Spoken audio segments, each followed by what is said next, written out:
way, H.O.G.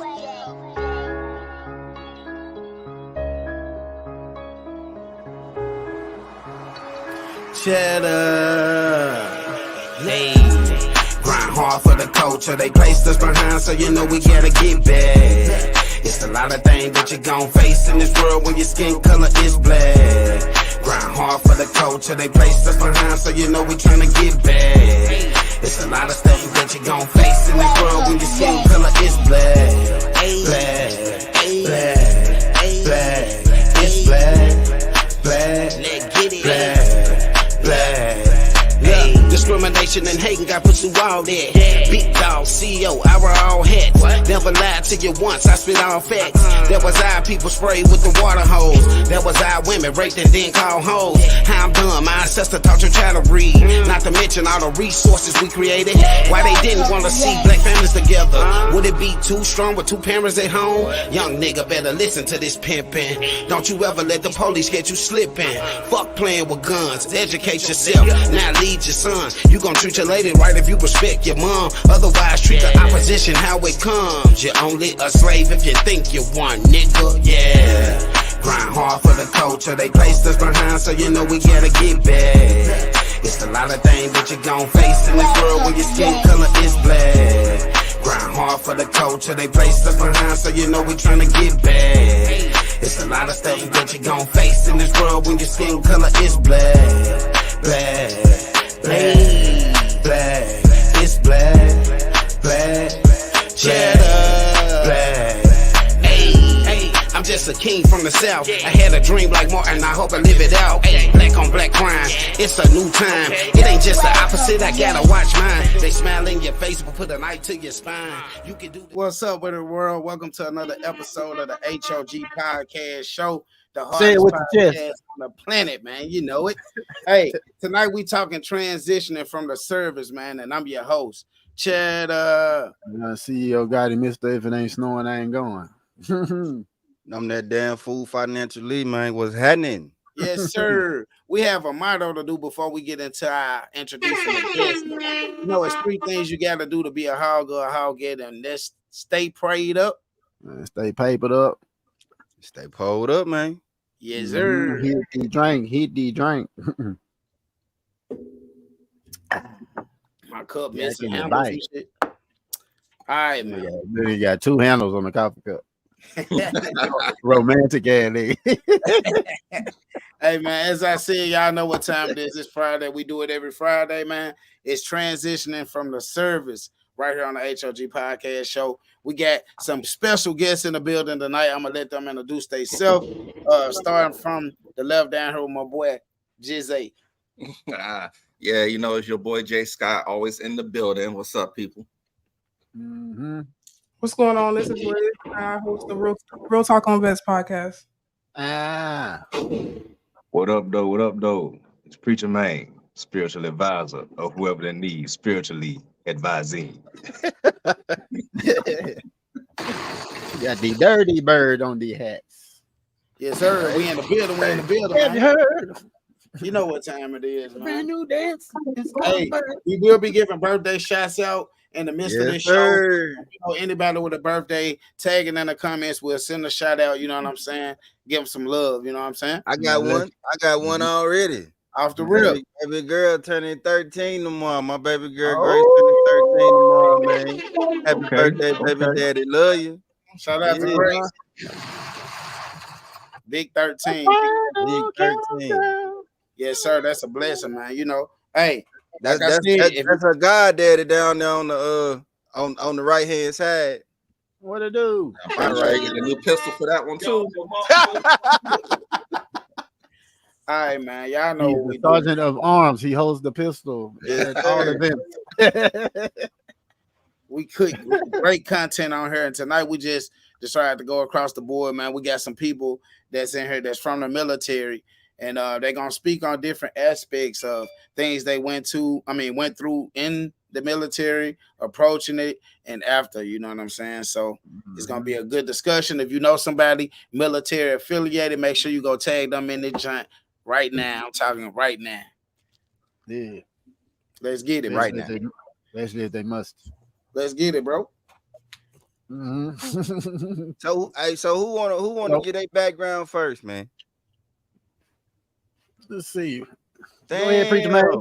This like the military We shit. going out Real. the Don't list. nobody want to We going out the volunteer. list. We going out the What's list. going We on, going man? out the list from Liz. Hold on, we going out the Don't list. nobody want to volunteer. What the fuck going on? We don't.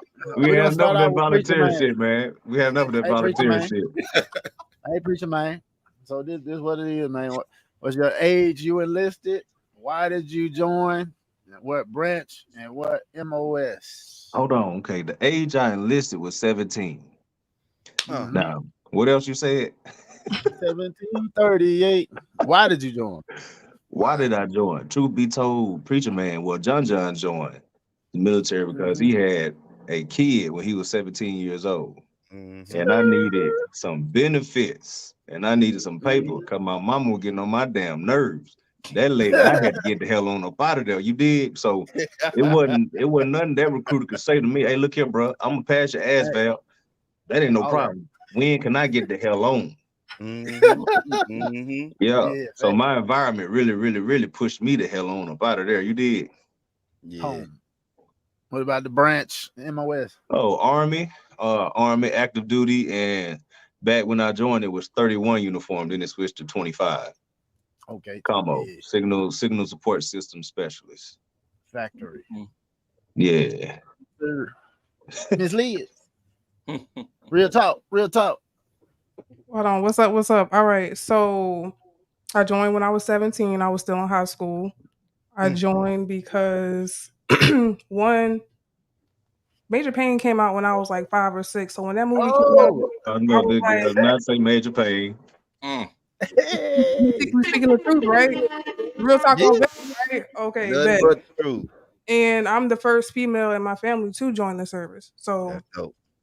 let's see. Yeah. That's dope. I joined the Army scrimmage team, so I'm repping the scrimmage team tonight. Okay, so I joined the Army. I went to basic right after I graduated high school. I came in as a JAG. I was in for 10 years, and I've been to Afghanistan. You're Okay. yeah, John. Well, I didn't even ask you that. Time of service and tours. Any tours you got? Total time in service was a little over 13 years. 13 years and some change. One combat tour to Iraq, peace, big improvement principle tour to Romania, and in and out of a few other places that I cannot disclose. Fell in love with a stripper. Hey, If you know, you know. Hey, Liv, that government travel card. Girl shit. Secret girl shit. Like hey, I got some questions on that type of stuff too. Like, the Reverend Brother Pastor Deacon Dr. J. Scott. go ahead, Scott. All right. So yeah, J. Scott, I joined when I was 22. Yeah. See, back then was, I was thought I was grown at the time, had a young bride, kids, like, I gotta do what I gotta do. Money wasn't coming in fast enough. So like, hey, I was the easiest recruit my recruiter ever had. That was 21 years ago, still active duty. When I came in, I was a 31 Papa at the time. Since then, I didn't crossed over, so now, finance, finance all the way. Yeah. Had 7 tours, 5 combat, one humanitarian, all that fun stuff, all that rah-rah shit. Lee know what I'm talking about. Yeah, but that's pretty much it. Eesh. For me, I enlisted when I was 24. Why did I join? Because I had a kid on the way, kind of like John. I had to take care of business. I had to get them benefits and some more stuff. Branch, Army, MOS, 25 uniform, and I reclassed to 25 Bravo. So I'll come out. Time service 9.5 years. The only place I went was Romania. with John John. Okay. That shit was fun, wasn't it, bro? Yeah, what? But yeah, I was in National Guard first, but I was in school for them for 2 years. When I went to my unit, wasn't nothing going on. I was like, yeah, active duty it is. Hurry up. Hurry up, get me out of here. I said, boy, I'm going to work at Lowe's Singular Wireless. I'm like, nah, this ain't it. Coming off of school? Nah, this ain't it. What's up? I seen my recruiter. He came in the gas station. I was making pieces. I said, hey, man. How fast? Don't you want to say goodbye, man? I said goodbye mentally already. Like, I'm right. Gone. Hey, Lee, nobody special. Let go. Yeah. So Least key. financially, man. Joined when I was 17. I joined as she called it, the Army scrimmage team, because that was all you could do when you 17. Went to basic training at Fort Benning, Georgia. Yes, sir. You know, did all that good shit. I got 6 tours total, 4 combat, one dependent restricted, 1 humanitarian, 17 years total service. I joined because of the popular reason. I had a kid on the way. Yeah. And that's it, right? Yep. Yeah, moving on. I'm served tours. Yeah. I mean, I did a lot of shit I can't talk about too. So like 5 tours is all I can say. Put it like that. Man, that seems to be quite a thing with military people too. Like I noticed, like a lot of stuff that y'all go through in the military or things that probably have happened per se. You really can't really elaborate on like that. Like even when I try to do it with family members and stuff. Why is that? Well, for me, it was because I was dealing with money, and they didn't really need to know where the money was going. Okay. I think it looked like hey, my screen lit as hell. I'm blind as fuck, boy. Real talk. Yes, I want to see what you got to say about that. BCGs. Why is what? Like what? Like the question I just asked him. Like a lot of stuff is like basically concealed when it comes to like, you know, situations that might have went on or whatever. Like even just it seemed like the basic things. When I ask a person like, man, how it is over there, or did you ever do this or do that? Then they kind of give me that as a response. So sometimes it's like a security clearance thing, like you really can't speak on it. And then sometimes you can't speak on it because you kind of like don't feel like it because you know that person can't really understand. Like me and John, we could talk about what happened in Afghanistan, Iraq, wherever we've been all day long. But me talking about that to, I don't know, my mom, my grandma, my sister, it's a little different. Right. Me, because I wasn't involved in it. So yeah, that's right. So amongst each other, though, Auntie Tina in the building. Go ahead, man. Auntie Tina, what's going on? Auntie love you. So make sure y'all like, share, and comment too, because that's her saying right there. Y'all like, share, comment, share the video and stuff like that. You know what I'm saying? Yeah, but so amongst each other though, like, is it a difference when it comes to like, okay, we in the same branch, say fence, you and him was in, you know how y'all do it, like certain people got different jobs. Can y'all discuss like what y'all went through amongst each other? Or no, me and Jay had the same job. Me and Jay did some of the same shit that we ain't never talked to each other about to this day. Like to this day, probably never will. Like literally. Everything we ain't never talked about that shit that we did that we couldn't talk about to each other. That's just how it is.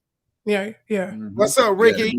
Rosse in the building, man. I mean, and we have to have a clearance. Like she said, it's a clearance thing too. You know what I'm saying? So if we just say we happen to get drunk and have that conversation and somebody find out about that conversation, both our clearance is gone. Now it don't fucking matter to me, even though I still hold the clearance, but it mattered to him because he getting looked at for E8. And when you make E8, you gotta have a security clearance. You gotta have a secret clearance. So I mean, you know, it would behoove you. Things that it behooves you to follow the guidelines of the missions you on. You see what I'm saying? Because when you take these missions, when you go on these missions, get sent on these missions, they tell you what the security level is. And if it's a security level that you can't discuss shit about, then you fucking know that based off the level of security that's on the mission. Thanks. You know, and then you get, I mean, but then when you like, I won't lie though, you know, some people went down there, they went out there and they was over there and they really ain't do shit. Hell no. You know, and so they'll tell you some shit like, oh, I can't talk about it, just to make it seem like it was way more fucking crazy than what the fuck it is. True. You know what I'm saying? That's like, true. bro, I hate that shit, bro. I hate that shit. Listen to me, telling you from the perspective of a motherfucker that was in the shit. Like, that's lame, bro. Like, you can, like, anybody that asks me, bro, something about when I was deployed, bro, I tell them what the fuck I can tell them, bro. I don't be like, oh, I can't talk about it. You don't have da da da da da, or you ain't this or you ain't that. That's bogus as a motherfucker, bro. Okay. We got some folks in the comments too. Let's give them some shots out. We got Rick in the Shout out building, to man. Mr. He Moore. said, "What's up, guys? H.O.G, keep it." That's the homie, bro. Yeah, Rick. What up, Rick? Yeah. He Every stays week on, he tapping in. What up with Rob Lee? He said, Please, "What's bro, going appreciate you on, coming fam?" through. All right, then Greatness we got Academy podcast. What's Morning in going the building. on? What's up, Mr. Moore? What's up, Derek T? Yes, What's sir. going Derek on? T in the What's going building. Shout out to him. Hit them horns over there, guy. I got some horns. Don't worry about it. Shout out to the guests tapping in. Appreciate you, bro. Appreciate you. Shout out for the guests that's tapping in for the guests, man. Look, transitioning from the service tonight, and we got some real vets in this joint that's gonna break down some stuff to y'all on the levels that you may need to understand this on coming into the military or exiting. So, Let me say this, Cho. Go ahead. So our guest that's on here, they the ones that kind of brought up this whole subject to kind of address during a different podcast. I'm like, man, this is its own episode. It's so much. Yeah. So right now, I would like either one of y'all, Preacher Man or Real Talk, man. If y'all got a question, go ahead and drop it on them. Miss Leah, we go ladies first. All right. So the first question is for everybody to go around. I'll go last. What's up, Derek T? Y'all need to be following him. The first question is, how did you leave service, and was it voluntary or was it involuntary? Like, get into it. Ooh, Yeah. We're gonna go. We going from top to bottom, or are we going from side to side? I'll jump on this grenade first. I'm still in, huh? Hey, that sounds like a line dance, don't it? Go ahead, Lee. Who want to go first? Who want to go? Yeah, Preacher Man. Go. Let's Preacher Man. Preacher Man. Okay, so check. So for me personally, and I can only speak for me. Can y'all hear me? Can y'all hear me clear? Yep. Live from the Death Star. Yep. All right, Death Star. Okay, check. So for me personally, it was a bit of both. I had got to a point in my life where I got tired of being told what to do, where to do, and how to do. And there was a bunch of incidents that led up to me, quote unquote, breaking through. And I'm trying to shorten this. I took my own Red Cross message when my brother passed. I was staff duty NCO. I took my own Red Cross message. And I had to wait a couple of days to go home. I couldn't go home. I'm only 4 hours away from the crib. And the excuse was, I don't have no other NCOs to cover down for you. Oh, come on now. That was straw one. Second straw, my firstborn son, who's over here right now playing, I had duty again. He was being born on post at Bach Hospital on post, Fort Campbell. I don't give a damn. I'm CQ NCO. I got 2 high-speed runners next to me, man. Ain't shit going on in these damn barracks. Keep it real, bro. Let's keep it real. Ain't shit going on in these damn bees. I'm going to the hospital to watch my firstborn son be born. Give a damn. I'm some dearest dude. I tell you what. I remember what my uncle always told me. He was in Desert Storm. He went 51-52 in jump time and got his ass sent back home and got discharged and all that kind of shit. I remember. Unc told me to nut up. Let them motherfuckers know you ain't playing. So I nut the fuck Yeah, you sometimes And you I got went to, bro. around threatening every motherfucker. I'm gonna on the line. I'm gonna kill you. I'm gonna you. Either you gonna me or I'm gonna you. It's over. I ain't coming to work no more. I'm done. You kiss my ass. Some Bruce, you can't. You mother kiss my ass. I'm done. What you gonna do to me? What you gonna do? What you gonna do? What can you do? What can you do, motherfucker? What can you do? We got to that point. So Mhm. so they try to kick me out under patterns of misconduct. I'm becoming Oh, man. of an NCO, all that kind of shit. I got to get a psyche valve done. Yeah. Uh-oh. And what happened? Mhm. I failed that Hey, hold on, baby. They're trying to kick you out? They damaged you. We need to run this up the chain. You might need to get put out for a med board. And just like King David did, I put on an act and I said, well, man, if you think that's what you need. Boy. Hey. But I was real fucked up though. I was real fucked up though, because I got, psyche. I got multiple stays in psych wards and all that kind of stuff. I was real jacked up. And it was really just my time to go. I had enough. I was done. I was tired. My mind had started. There is no more. You can't tell me what to do no more, man. I'm a man just like you, nigga. My bad. I whoop your ass. I whoop your ass, bro. And guess what? I leave posts every day, and the way they do gate guard, keep it real. I'll bring a whole slew of shit in here and set this motherfucker off right now, because y'all ain't really doing no gate guard checks at the gate. No, the fuck ain't. Nope. You gonna talk Better about watch your mouth when I come through this gate, because I'll set this whole thing off. Y'all ain't really as protected as y'all think. But what is media? Let me stop. But No, that was mine. Yeah, That was mine. No, we're gonna talk about that. We're gonna get to that. We're gonna get to that. Yep. Mm-hmm. What we got up next? All right, financial. Okay. He's still in. Yeah. So look, man. Are you still in? No, I retired. I retired in 2019. Okay. How that came about? Yeah, that's a whole motherfucking story. So was it voluntary or involuntary? A little bit of both, actually. Okay, let's get it.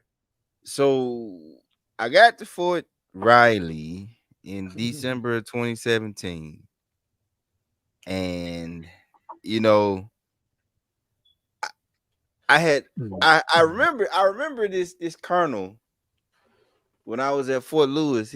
I remember him saying, he said Fort Riley is where good things in the Army go to die. And I'd be damned if that ain't what the fuck happened to my career. Cause when I got to Fort Riley, I had so much hell throughout my career that I ain't have no more to give. And I was to that point where like, okay, you can't really hold this shit in no more. Keep your shit together and be what these soldiers need you to be. See, because I was that guy, you know what I'm saying? Like, I'm not like, listen, man, like the first, when I put chevrons on, it was never about me after that.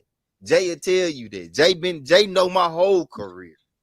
You feel me? Like, it was never about me after that, And so, you just get to this point where you done took all you can take. And then you also got all this other shit you done that you can't talk about, that don't nobody understand. You done seen this, you done seen that. I mean, literally, bro. I mean, I done been in situations where I watched, and what's crazy is I would have been right there had cars not fail how they fail, but I literally watched the suicide bomb in the middle of a fucking town. And we was like, and we did a mass call on the post. You know what I'm saying? And so you walking around the post and you walk up to a certain spot on the post and it's blood running down the street like water. You know what I'm saying? And so like you get to a point where, if you don't recall how you keep all of that type of shit in check that you have going on inside of you, and you lose it. You really fucking lose it. And I fucking lost it. Like I literally fucking lost it, you know. And you know, it was just by the grace of God, man. I had good people. There when I fell from grace, because I fell far and I fell hard. Yeah, I hit man. the ground, boy. I hit the ground. And I had a stint I had a couple stints in the psych ward. I went to rehab twice. Shit, I was at Bamsey for 4 fucking months. I was at Bamsey for the last 4 months of my career, getting treatment and therapy and this and that. Because see, what happened with me is, you know, they realized they fucked up real bad. You know, because at Fort Riley, I was asking for help and asking for help and asking for help and asking for help. I started asking for help in January. I didn't get no motherfucking help till like fucking May. You know what I'm saying? Like all the fucking cookies had crumbled. You feel me? Like all the fucking cookies had crumbled by then. Like, you know, and I was in the last therapy I was in before I retired at Fort Riley. I had a one-on-one session, and this lady was like, you know, she was like, she said, I never look at my people's, she said, I never really look at my people's their histories and shit. She said, but she said, you know, but she said, you know, first of all, you got a presence. And that presence affects any room you walk in. And she said, second of all, you got a real chip on your shoulder that I don't really think nobody can't see. You know, everybody see that shit. And she was like, so I had to figure out what was going on with you, Staff Sergeant Ryan. And that was exactly how she said it. And she was like, you know what? She said, you got a raw deal. And I'm gonna push your med board. I'm gonna make sure you get retired. And I'm gonna make sure you get everything you supposed to have, because That's right. You, sir, probably should have been out about 5 to 10 years ago. I'm like, what the fuck you mean? She telling me like the shit you saw on your first deployment, you shouldn't have never went on another one. I went on 3 more after that on some crazy shit. You know what I'm saying? Yeah, boy, you stayed gone. Yeah. You know, I did what I did for my family, man. I did what I did for my family, and I held what I needed to hold for my family, and I don't regret shit. But that was my time. Who you got next? You. Me. Okay. So mine was involuntary, and y'all made some really good points. So I didn't have nobody in my corner to, you know what I'm saying, help me out. I was in the Guard. I wanted to go to California, and I've never been to Israel. I wanted to go to the California Guard. My unit was like, yeah, you Jay got probably have. That anybody been been to Israel? See the fifth. That boy writing in Arabic. Translate, my friend. Who been to Israel? Bro. You might be cussing us out. Don't tell me you got a brother too. Salam. Go ahead. Go ahead. All right. So I was in the Guard, and I wanted to move to the California Guard because I got tired of waiting for a promotion. Like I never busted open wide for no promotion. You know what I'm saying? I did my shit the right way. I got tired of being jerked around. We just keeping it real. So I got tired of being jerked around, and I was like, let me go see what Cali talking about. Had permission from my unit and everything. I get to California. This is a short story. I get to California, and I get a job. I'm kicking it. I'm chilling. 90, 120 days later, I get a DD-214 in the mail. Our version of the DD-214 in the mail. So I'm trying to figure out how I go from getting permission to get switched to another state, but I get hit with a DD-214 in the mail. So something told me, I'm going to say God, The last time I was in Georgia before I actually moved to California, God was like, go get your military records. Because they never sent them shits to me. So I went and got my shit. Now, mind you, you said you had somebody helping you. I asked. I was like, yo, can I go to WTU? Work out my mental health shit, yada, yada, yada. Got shut down. So anyway, I didn't even know what the code was until I moved back to Georgia. So we talking about transitioning from service, right? So I'm in California making decent money, but it's expensive. I ain't never lived in Cali. I don't really know nothing about Cali. It's expensive as fuck. I'm like, yo, let me go back and see what Uncle Sam talking about. Let me see if I can get back in. I go to the recruiter's office. I'm like, yeah, my shit good. I ain't honorable, whatever. He comes back and he was like, oh, you need a waiver. A waiver? Waiver for what? He was like, "Oh, well, it says right here that you got put out for a family care plan." They fucked you. They hit you with that bullshit code. Family. They hit you with that bullshit code. Oh, I'm a single parent, and my kid has been in my grandma's custody since she was 6 months old because I went to Afghanistan when she was 6 months old.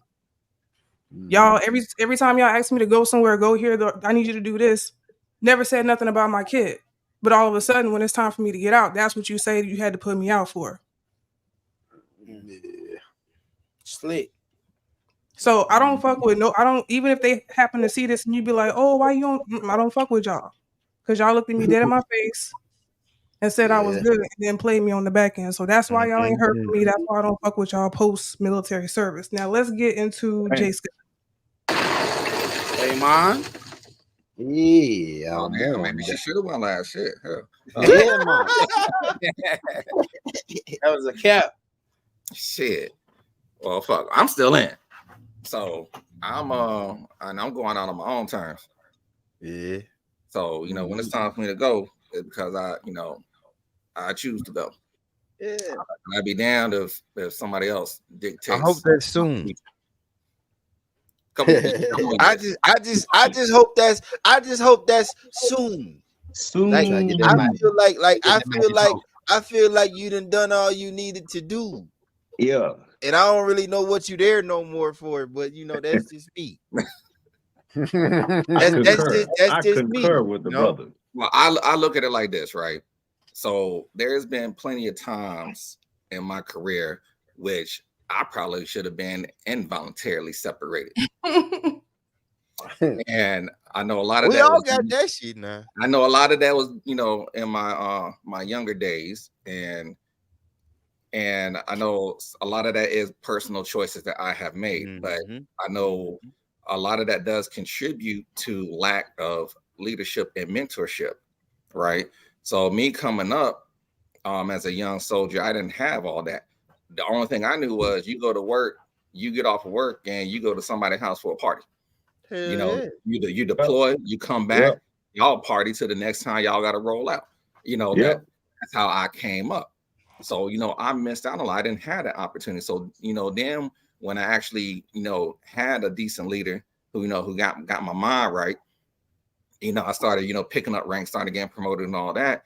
I look back at the soldiers under me that now I'm in charge of, and I'm like, damn, I can't be that piece of shit leader, to let them fall to the wayside when I see the potential that they have.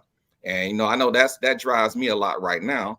And one of the main reasons why I'm still here is because, I refuse to let the next generation that's supposed to come up and replace me be led by people who don't want to lead, people who don't care, about that group of people. Because even though we are soldiers, we, however y'all want to translate how y'all look at people in the military, at the end of the day, they're all human beings. Yeah. And it's just like on a civilian job, everybody needs guidance. Yep. In order for them to make the company great, they have to be led or mentored in the way that is conducive to that organization. And frankly, we don't have a lot of that, in the leaders. So every chance that I can to stay, to give that guidance and mentorship, hey, I'm here. Hey, I think just so y'all know, that's why I brought him. That's why I made sure he was here tonight, because he is that guy. You feel me? Like, listen, man. Listen. When I tell y'all something, like Jay done been through the bullshit, man. Like y'all don't understand. Like what we finance, man. Like we small. We this big. When a motherfucker realize what you are, who you are, what you can be, based off what they know about you that you don't realize about you yet, they start throwing obstacles in your way. You know? Hey. That shit used to fuck me up so bad, bro. Like, because like I said, my whole goal once I became a leader was the people I was leading. It really didn't matter. But I mean, like, I'm gonna get where I'm going. But you got to get where you're going before I get where I'm going. You see what I'm saying? Like, people don't, like, some people take leadership as like something that you can play. You know what I'm saying? And you really can't play it, bro. Like, either you have it or you don't. Facts. You know what I'm saying? Like I don't command nobody attention when I walk in the room. The shit fucking happen. Facts. You know what I'm saying? Like, the shit fucking happen. Like, I'm not worried about nobody else when I walk in the room. First of all, when I walk in the room, I'm trying to see who in the motherfucker, and if anybody is a goddamn threat. Facts of life. Already. Hey, you know, I mean, these things that are lacking now, you know, it was shit that we got when we was younger. And now it's just fell by the wayside because motherfuckers don't get held to no standard. Like, you don't get held to no standard that you uncomfortable with. Hey, Katrina. You know what I'm saying? You like, how do you tell who somebody is and all you give them is shit that they good at? You know, the military is fucked these days because everybody go call and ask for a fucking favor and they get that fucking favor. You know what I'm saying? I ain't never called and asked for no fucking favors. You know what I'm saying? Even when I was fucked up and should have called and asked for favors, I didn't call and ask for no fucking favors. You know what I'm saying? Like, that ain't and that ain't me trying to pat myself on the back. That's just me saying, like today's army would lose in Iraq and Afghanistan. I mean, like, really lose. Like, nigga, it would look like a loss. Like, the shit we didn't look like a loss because we really didn't lose. We just didn't know what the fuck we was doing because the motherfuckers in charge didn't know what the fuck they was doing. Okay. Hey, we got. You understand what I'm saying? Look, we got this, like this is the reality of this shit, bro. Like, you got motherfuckers that sit in DC. You got motherfuckers that sit in DC that tell motherfuckers what to do, and then they tell motherfuckers what to do, and then they tell motherfuckers what to do, and it come down, and it come down, and it come down, and it come down. Shit trickled downhill. Yes, ma'am. Bro, so listen, if it was already bullshit when it started at the top, what the fuck do you think it is when it come down to the motherfuckers that execute? Now let me answer the question. Raw chitlin eating anything. Thank you. We're gonna take a break after you answer too, man. All right, bet. Go ahead. So, how do you service voluntary or involuntary? Ooh. Fucked up terribly. 9.5 years. Let's just say this. I was partaking in nightlife, leaving a certain establishment, walking to my car while passing a group of about 10 people, slowly approaching them because my car is across the street and I had to cross their path just to get to my car. And I hear a bitch ass nigga come out the group. Whole shot so I slow down and look around because it's a parking lot full of cars. I'm slowing down, looking like, okay, must be a bitch ass nigga somewhere behind one of these cars. Keep walking.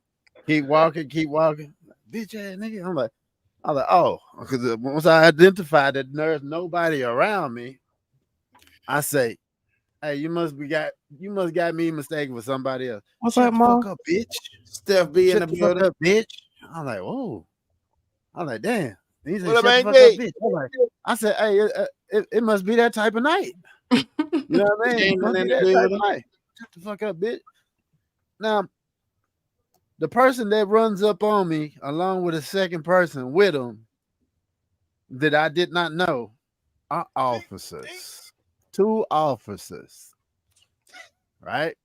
Calling me out, bitch ass nigga this. And run up on me. One, you know, they both run up. One big as shit. One little motherfucker. Ain't worried about you. As soon as they got in my bubble, when he in his little fighting stance with his fist grip, I hit his ass. He just so happened to go to sleep for 3 months off the hit that I gave him. Mm. He went to sleep in Germany. He woke up in the States. Boy, that boy knocked it, boy. Hey, Yeah, his boy put his hands up so fast, you know. So that's what happened, you know. I get one to of the them? crib. that's what you call writing a check your ass can't cash. Yeah. So, you know, of course, my shit is my shit went to investigation, which took almost a year, shit like that. First, we had to wait for him to wake up. Miss B. It did. Miss B, And then, you know, Good evening, man. pre-trial. Goddamn. This is what happened in the pre-trial, bro. Pre-trial was these 2 officers. On their side, they had 2 witnesses, which was 2 females. So the officer that was beside him, right beside him when I knocked him out, said he saw the shit 92 feet away in his peripherals. He was talking to a chick because he speak a little Italian, and it was an Italian chick. That's what he said. Man, so they brought in the Italian chick in the pretrial. They brought her in. Where was he standing at when it went down? He was right beside him. He right wasn't nowhere near beside me. They brought him in. Right beside him. They brought the 2 females in that they said saw the shit, and they testified that he was right beside him when it happened. That's pre-trial, right? Yeah, I didn't say a word in pre-trial. Yeah, that's pre-trial, though, right? Pre-trial. I'm putting emphasis on pre-trial. Pre-trial. Keep going. Yeah. So all of that, I ain't had to say nothing. The other chick said the same thing. Y'all witnesses. Wasn't even our witnesses. Y'all witnesses. U.S. government versus me. U.S. government, because that's what it was. U.S. government versus me. You know what I mean? So we get to you know, then they're gonna decide what type of, you know, whatever it is, court martial, whatever's gonna happen. You go to bed if you want. You're a grown woman. So I'm gonna put my. So yeah, it went to the court martial level. I mean, it's self-defense. I'm not worried about it. Like when you go through a court martial, you have to pre-pack a bag because you don't know how it's gonna go. I ain't packed shit. I didn't. What the fuck I'm packing for? Like y'all, we just heard all the test of lying in the pre-trial. Test of lying, now. That boy said in the pre-trial. Heard it all. So the day before I get to the night of going to sleep to wake up for my court martial, the 2 girls disappeared. Yeah. Tell me how they disappeared. Yeah. I don't know. Yeah. So I wake up that morning, go to the, you know, the court martial and shit. Who's on the opposing side as to testify against my character? My own commander. Which he never knew me because when I got to the unit, they was deployed. This shit happened the month of when they came back. How are you testifying against my character when I'm doing IT for your unit, the whole rear detachment? You know what I mean? Rear detachment, they can't even print. They taking 3-hour lunch breaks. I skipped my orientation to make sure I got all y'all shit together. In a matter of 1 day, 24 hours, I had your entire unit up. In process, you know what I mean? Is what he meant. While in process. In process. Ain't no fucking orientation, nigga. I'm sitting there, I'm doing that shit. They coming back with bag chilies. I said, how the fuck you had time? There were chilies to go? Nah, this leftovers.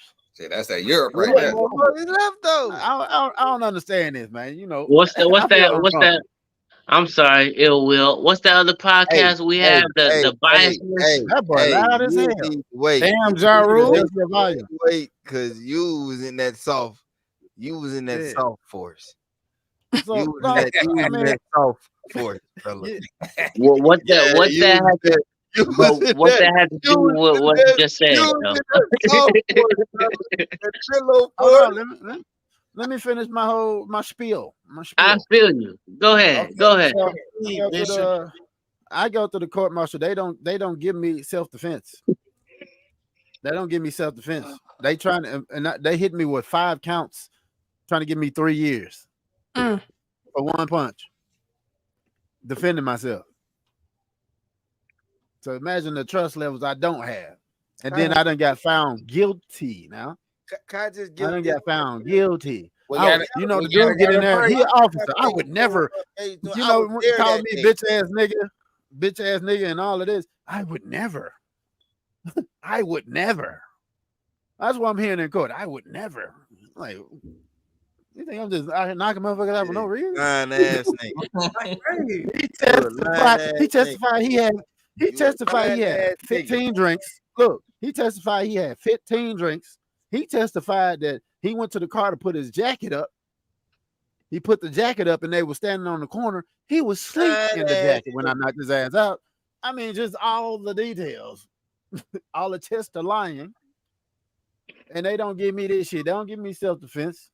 And imagine this, I gotta apologize to the motherfucker to get a lesser sentence. Vaseline. Had to Yeah. in court. I mean, in court, had to apologize Yeah.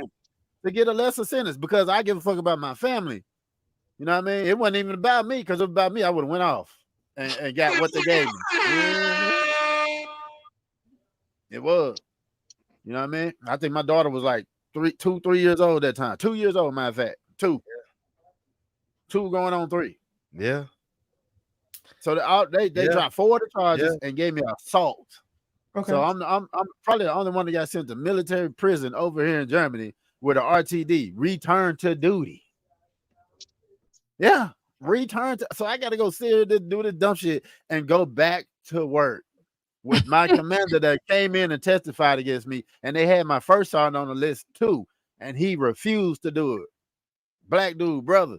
He stopped me in the hallway when I was walking to the room, like, nope, I refuse. I'm not gonna testify against you. I'm like, because I know I saw him on the list now. He wouldn't let me get down the hallway without telling me, nope.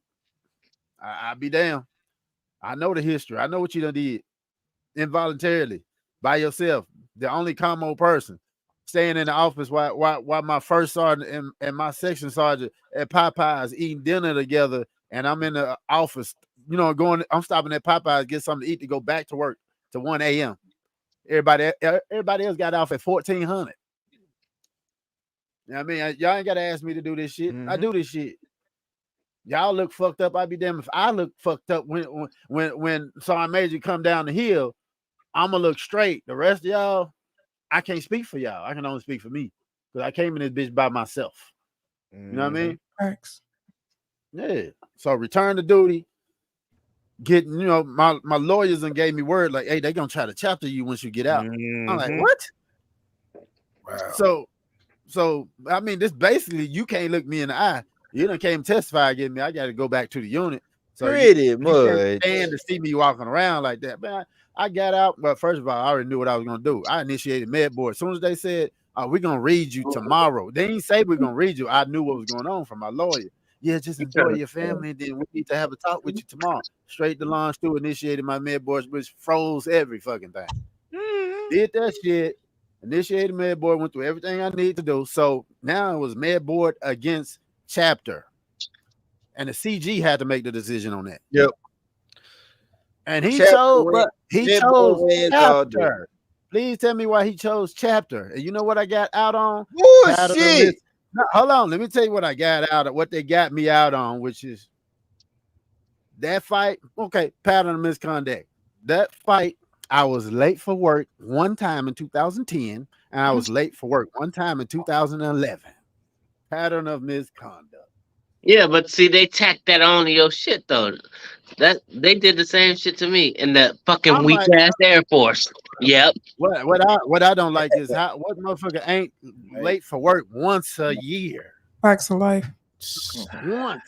Like the times that I mean, if you look at my counseling statement, it tells you the power went out in the crib, the alarm didn't go off. Because the power was out. My shit's on 0, 0, 0, 0. I didn't wake up. You had to come knock on my door. I'm the only one at the crib. You couldn't even call the missus. You couldn't call a secondary number to wake me up. Nothing. Nothing. Pattern of misconduct. You know what, bro? Yeah. So now this is the reason why I don't trust. I don't go on no posts. I don't fuck with nothing. I can go on. You know what I mean? I don't trust the whole system. Same military I did 9.5 years for. 2 weeks later, couldn't even get on post with one of my friends. Treat you like a stranger. I'm like, nigga, I was just on this motherfucker. Just on this motherfucker now.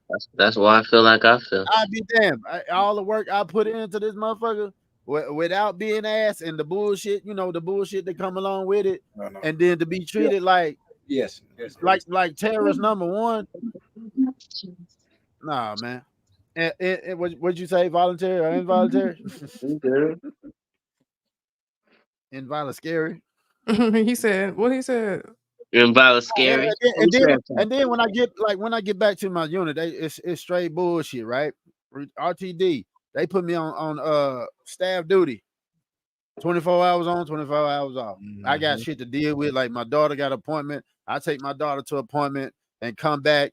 My new commander, like, yeah, you don't think I'm scared of you? I'll put my foot in your ass. I'm like, you must not know. Like that shit right there, it just happened. But you gonna get it worse if I was on that level. Like I would have teed off on them right there. You know what I mean? Like you would have went to sleep right there. You probably would have got the full 30 piece and a biscuit. But you know what I mean? 30 piece. Damn. But the only reason I'm God, this is the only reason why he didn't get touched is because I know I'm getting out with benefits. Mm-hmm. That's it. The benefits will save many ass whoopers, boy. Excellent. Was you saying that Bishop Vosky? Was you saying that's it in closing? We can. Okay. Was you saying that? What I'm saying? What did you finalize your answer? Yep. That was it. I mean, that was the whole spiel on how I got out. Mm-hmm. Appreciate and it. Shit. Appreciate but, they ain't fuck up my education benefits, my medical, and blah blah blah. You wasn't about to fuck that up. I was looking dead in your eyes, and I was just seeing the university classroom I was sitting in while I was looking in your eyes when I wanted to tee off on you. I saw it. All right, appreciate the sermon. That's a nice class. That's a nice class. Appreciate the sermon, Bishop. We got to welcome another little person that snuck in, the little Ja Rule lookalike. Ja Rule, can you? Hey, listen. Look, can you Ill Will fresh out of Germany. He in the military too. He just wear do rags, I was about to say, can you say my name? No, I'm not in the military no more. I said Ill Will, and we talking. So we got Miss Real Talk on Vince basically moderating this thing right now when they come to the questions and stuff like that. We're gonna take a quick break. You know what I'm saying? So this will be the time where you can scratch, do a fart, or whatever you need to do. Just make sure it's on mute. You know what I'm saying? We'll be right back, y'all. Keep it locked. It's the H.O.G Podcast Show. You did.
What's up? What's up? Welcome back to the H.O.G Podcast Show. We talking transitioning from the service tonight. Popping up comments, doing the commercials and shit. Before we get back into the content, we're gonna get some shots out, birthday shots out, and then also some town business spotlights. For the town of Minnesota tomorrow, comments too. The Midwest. Yeah, we're gonna hit them comments right after. We got the Midwest largest cannabis fest tomorrow here in Minnesota. That's 11 a.m. to 7 p.m. at the Festivals Field, 320 Malcolm Avenue, Southeast Minneapolis, Minnesota. So if you're in Minnesota, make sure you pop out to that event. There should be some fire stuff on deck. I know I got some Kent folks that's involved in it. They stuff called Frosty Lakes. So y'all go out there and support, you know what I'm saying? Get you some of that good cannabis clothing lines and stuff like that. Also, Grace, which is our brother Lee, his daughter's birthday is tomorrow, I think he said. Yes, it is. 13. She turned a big 13 tomorrow. So shout out to Grace, man. Also, you try to like, share, comment if you haven't did that already to the H.O.G Podcast Show to get all the content that we do, different things like this, and also subscribe. We're trying to get up to that 500. We're doing pretty good right now. The love already. Hey, 20, Friday, 20 October, my birthday podcast on here. We gonna show out, man. We popping bottles. You know how I do it on my birthday. I got to have a bots Battle of the Sexes episode. Got to have Ooh, I want to come. Got to do it. Stop by. Stop by. Bring a bottle and a notebook, man. Hey, we're gonna let Real Talk on Vince get back into orchestrating the shit, man. We're talking this transitioning from the service podcast. Go ahead, lady. All right, so it's ill. How did you leave service? Voluntary or involuntary? Involuntary. I was kicked out. Porque. Elaborate. Porque is why. Yes, I don't speak Spanish. You have to. Okay, so yeah, I was. How you know what it was there? How you know what it was? Pretty. Because I'm born and raised in California, which is Little Mexico, so I know a lot of Mexicans. They taught me. Listen, so let me break this down. So when I was in the Air Force, right? When I joined, I was like, okay, this is cool. I was 18. I was 17. I had to get signed on by a parent. You feel me? I didn't want to join, so my parents pretty much they forced me into joining. So I was like, okay, whatever. Now that I'm in here, right? And it was the Air Force. We had a little. I was in South Carolina, Columbia, South Carolina, to be exact. At the East Ridge Mall, right? There was a recruiter office in the office. One day, I told my grandma, which was the foster parent of me, I was like, "Yo, I want to go to the mall, get some shoes, type shit." She was like, "Okay, I'm gonna take you to the mall," and she finessed me, right? She took me to the recruiter instead of the fucking shoe store. She took me to the recruiter. Right? I'm already out of high school at this time. I already graduated and shit. So she finessed me. She took me to the recruiter. Recruiter pretty much talked me into, yeah, you're going to get this, you're going to get that, blah, blah, blah. And I was like, oh, wow. Oh, are you serious? Wow. Okay, wow. So I fell for the shit, yeah. This is how I ended up in the Air Force, yeah. So I was security forces, right? I was a police ass nigga in the Air Force, not in civilian life. So y'all niggas can't call me a cop for real, because this was military, right? Anyway, so let's skip all that though, for real. So I'm in the Air Force. I signed up for 6 years because they had a bonus for the cops, right? They had a bonus. So they said for 4 years. For 4 years, you just do the regular time. For 6 years, you get a bonus. I was like, okay, I'm gonna take the 6, right? Because money talks. That's how they got a nigga, a young nigga coming out of nowhere. You know what I'm saying? So yeah. So I only did 3 of those 6 years. The reason why I only did 3 because when they deployed me, right? They deployed me to Iraq, and I wasn't feeling that shit. I'm not gonna hold you. After we did like 4 months in Iraq, and as a cop, I don't know what it is about the Air Force, but these niggas feel like security force, Air Force is. They feel like they army and shit. I don't understand what these niggas trying to prove or nothing. But I'm like, damn, I thought we was Air Force. Why is we going outside the wire and we Air Force stuff? You know what I'm saying? I wasn't fucking with that. I was scared every fucking day, right? I'm scared. I'm living my life in fear, and I don't like that feeling. So after we got through that and we finished with the deployment, I'm like, I didn't like the way I was feeling, so I'm about to sabotage my career because I don't want to go through that no more. So pretty much, I fucked up my own shit because I didn't want to deploy anymore, right? Okay, we do that. So I start smoking weed and just fucking up purposely, right? And they already had, I had like 2 Article 15s before the deployment anyway. So that's why when you said them little being late to work, Gatti, when you said they tacked that on to it. Like everything negative that I did, they just added it all up. You feel me? So after the deployment, I started purposely fucking up because I didn't want to do that no more. Because you know niggas can't just say, "Oh, I'm getting out." This ain't like a regular job. You can't just say I'm quitting. So okay, y'all not gonna kick me out when I want it. Okay, bet. I'm a fuck up, so you will kick me out, type shit. You know what I mean? So that's how I got kicked out because I didn't want to be in anymore. This is not about like nothing else. I just didn't want to do it no more. You feel me? And I knew the way that I had to get out was by them kicking me out. Cause y'all, I'm telling you, I don't want to be in. I'm showing you by action because actions speak louder than words, right? But motherfuckers don't get that in life anyway. But that's a whole nother story. But anyway, yeah, that's what. Long story short, that is how. Long story long, you mean? Long story long or short or medium. Lee got the long story. Hey, let us get some of the comments first, folks. We go to the next person though. We kind of behind on them, but we got some people that's in supporting John and everybody. SF in the house. I see that comment. Yes, sir. In the comments, y'all. Yeah. Shout out y'all people if y'all see them. I'm trying to get back to the top comment that it was like a sentence. Okay, we addressed them. We brought them up. We said something. We said hello. Not to this one. To that one. What you got? They read that. Okay. You talking about read and you get on the glasses. Go ahead, bro. Oh, see, now I'm about to fire you up. You can go ahead and go. Recycle the trash. Running this shit right now, wonder why people. Let Cho read the comments. Let Cho read the comments. He always reading. I'm already reading the shit. So how about just shut the fuck up and let me read the shit? I'm gonna shut the fuck up.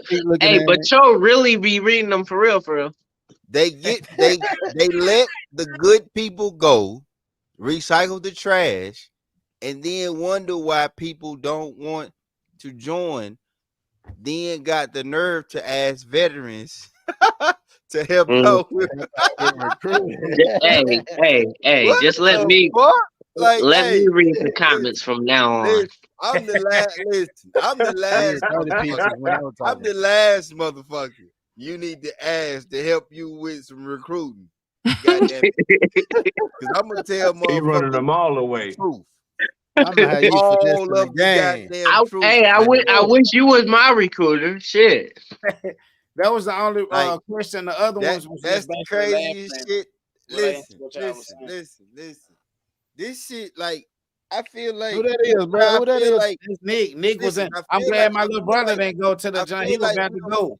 Oh, that Nick, bro. Where you been? Hold on. You know, I feel like we need to have a script, right? Okay. We need to have a conversation, right? Because like it's a lot of people watching this shit that's thinking about the military, right? And so here's what I need people to realize.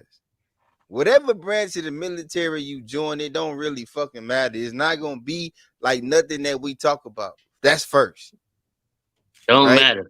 It's gonna be your own experience, right? Yeah. Because I'm gonna tell you something. If you if you join this shit and you do what the fuck them folks tell you to do, and you don't ever do nothing but what them folks tell you to do, you gonna be You gonna fucking make fine. it. That's the You gonna beautiful. make it. Everybody on this goddamn screen right now didn't do what them folks told them to do at some fucking point or another. I know for a fact I didn't. No, that's Shit, fact. manhood kicked Big in. It was fact. like, hey, some of Big this shit fact. got respect as a man. Fuck This- the rank and and that's all what this I'm other dumb alluding shit. Right? Regulations. That's what I'm We alluding chose to, right? it though, bro. Like, listen. I listen to people talk about. I listen to people talk about why they did this and why they did that and why they did this and why they. I'm gonna break it down. Okay. I'm financially, man. I've been this motherfucker. I am all my motherfucking life. Even when I was in that military. That's why that shit didn't work.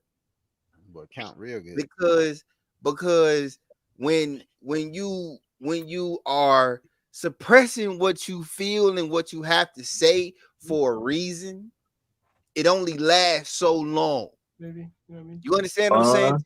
So what I'm trying to tell y'all is this, right? I was suppressing a lot of shit. Just all right, man. Because I know for a fact, like if I get in bad with this motherfucker, or if I got an issue with this motherfucker, then it's an issue. Then it's a problem. Then I gotta deal with this. I gotta deal with that. The shit is always subjective. It's never objective. Like the military is about objects. It's about objectives, right? And it's never really objective. It's always subjective, right? Like these are the things that people won't tell you because they want you to join. Exactly. You know what I'm saying? Like this why it's fucking retarded because like if I had a guy that had an issue with being on time, I wouldn't kick him out. Why kick him out? What I need to kick him out for? I need to figure out how to get his ass to be on time. What was it? Let me ask you this now. Let me ask you this. Hold on. All right. See, this is NCO. This is NCO league talking now. If I had a guy, if I had a guy that didn't want to do what nobody said do, which I did, all right, man, what the fuck do you want to do then? exactly. It's like, why the fuck are you here then? Look, I'm here. You here. You ain't going no fucking where. You gotta do something. You can't do nothing. You ain't gonna do nothing, motherfucker. I'll make your ass go sit in your room and do some dumb shit. Exactly. Like real shit. Like, I mean, because you know what? Because all them I'll make you sit in your room and do some dumb shit. If your barracks room is where you want to be, I'll make you sit in your barracks room and count the goddamn tiles on the motherfucking ceiling. Exactly. Yeah, See, so now, all the NCOs and master sergeants and whatever they is, they was taking them directions before they got to where they got to. You know what I mean? I am a very unique individual, right? See, I really believe in this thing that they say when you say you treat people how you want to be treated, right? So I believed in that hard. I believe in that. I've always believed in that my whole life. So I do that. And I've never treated a soldier how I couldn't be treated myself. So but the military ain't like that. But the thing is this, right? It gets construed as whatever the fuck you construe it as, and then bro, you get too comfortable over that shit. Right? You know what I'm saying? So it's the military is a lot of shit, bro. That's what I'm getting. It's a lot of shit. Like you have people that want to lead you and they don't want to teach you shit. Hey, we got to move to the next question, bro. That was just the first question. What's the next question? What's the next question? Hey, I got we gotta summarize that, bro. I'm trying to pay attention. I ain't even gonna be funny enough, folks. Yeah, we got no this. Stop playing with me my brother. Go ahead with your next. We gotta jump on the next jump, but she got about 7, 8 for us. Yeah. Go ahead. All right, y'all. So question 2. Hey, hold on. Before we get done, before we go into it too, This can of worms you for her open. questions, this how we're gonna do it. We got a 1 minute window, bro. 1 minute in between one and 30 max. Can of worms you open. Hey, can I Hey, 1 minute responses, all right? 1 minute response. All right, Go ahead, real talk.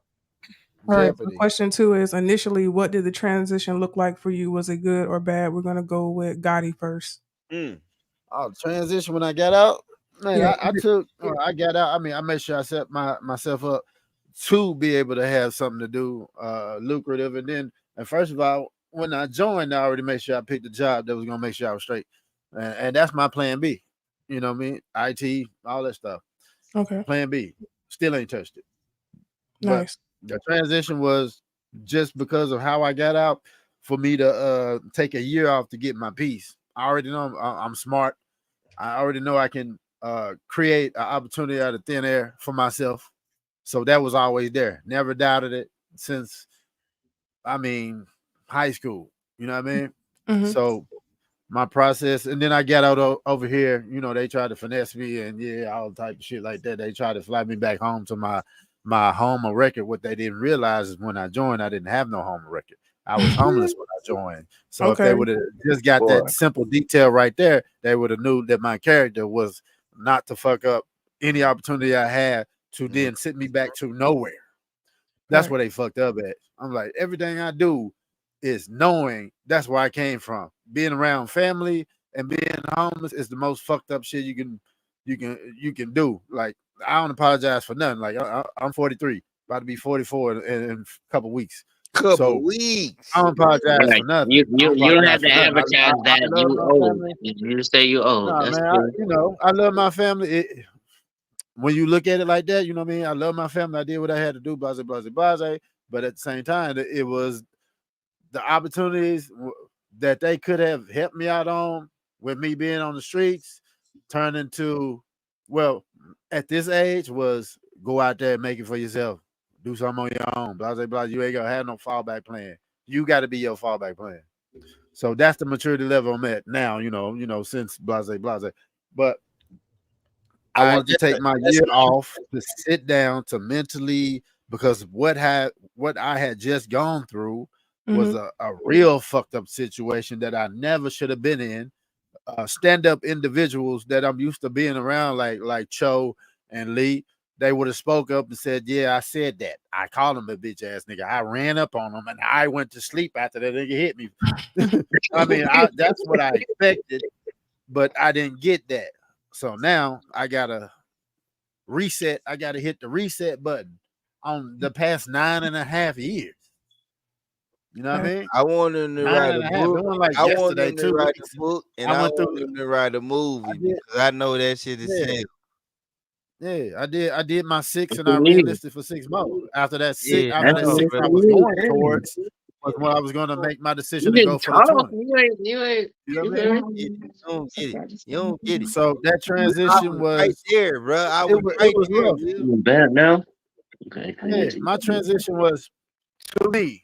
Right there. Really right rough. there. My transition to me. I couldn't do shit. I watched them folks. do that shit. He was there, and I couldn't do shit. How I know Lee is in Wiesbaden. He was my upstairs neighbor, so we lived in the same building. That's how I know. And even though we went to a different city, he went to that city first, to the new duty station over here in Germany still. So we were still locked in, and he was, he saw it. Like he saw me send my family away before they put the cuffs on me and drove me to the bullshit that I had to go see. You know what I mean? So my transition was just peace. Let me regather my thoughts. I know who I am. Can't nobody fuck up who I am as a person, as with my intellect and how I grind and how I go hard without you talking to me or asking me shit. It's me. Like, I do it to this day. Man, to this day, I don't have to ask nobody how I'm gonna go get it. You know what I mean? To this day. Yep. Yeah. So this nigga, I'm about to fire his ass up for 15 minutes straight. So yeah, I decided to sit down. We said a minute, nigga. It's 10 minutes over. Look. My bad. Let me put it in. Give me 30 seconds. Give me 30 seconds. All right. So I got out. I decided to get my piece, let the hair grow out, shit like that. Get back into fitness shit, and just breathe. Just breathe. After you get done like that, after dedication, you need to breathe. You know what I mean? So after that, I started to use my benefits, education, international business, in school for shit like that, applying it to everything I do, no matter what, cooking, media marketing, all of that shit. So I use my benefits that I made sure from the last conversation. Yeah. Okay. Financial. What did the transition look like for you? Was it good or bad? This to wrap it up music right here. When your time up, we're gonna play this song right here. Hey, hit the one. Hey, I'm looking at the 1 minute. I'm gonna do it in 1 minute. Look, this the sound. Check it out. Here when your minute up, let's wrap it up. So check it out. Hey, my transition was fucking horrible. Stop the cap. Like it was fucking horrible. Like I had money, I got money, and then like I'm waiting on the decision from these folks for like it was like fucking 8 months, and money ran out. I was a goddamn kitchen supervisor. Shit, I was some shit I won't say on camera. You know what I'm saying? Like I was out there in the streets doing some shit I'm not gonna say on camera. You know what I'm saying? But you should like understand what the fuck I'm talking about. Yeah, man, the shit was fucked up. It was it was fucked up for them to decide that I was 100%. Then they sent me fucking paperwork telling me, "Oh, you motherfucker, but you really 200% disabled." Like I got this shit, and I got this knee and elbow shit. That's 100%. Then by the way, your blood pressure, and then your sleep apnea, and then your knees that we ain't talk about. Yeah, all that shit is 100. That's 100% too, right? It's an extra 15 when your beard coming in too thick. Listen, this shit was what the fuck it was. It was what the fuck it was. I did what the fuck I had to do in the meantime. And when we got the money, you feel me? Like now I'm getting the money and I don't give a shit. I make $70,000 for sitting on my black ass like I'm doing right now talking to y'all, man. Shit like that.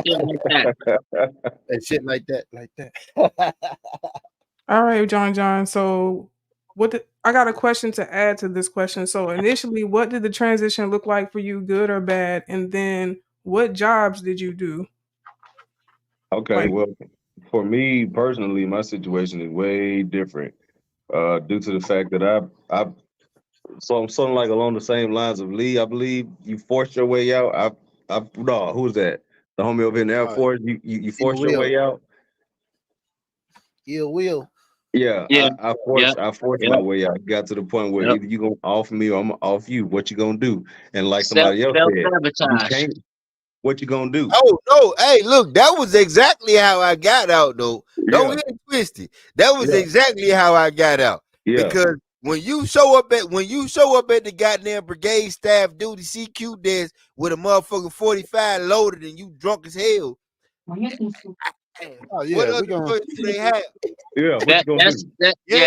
It's not, but it ain't your time right now. We try to listen to homie though. Oh yeah, yeah, bro. But for me, just to put it in perspective for y'all, I don't want to hide my bullshit now. I don't want to hide my bullshit. Hey, these niggas know how I rock. These niggas know how I rock. I'm gonna say what I want. You know what I'm saying?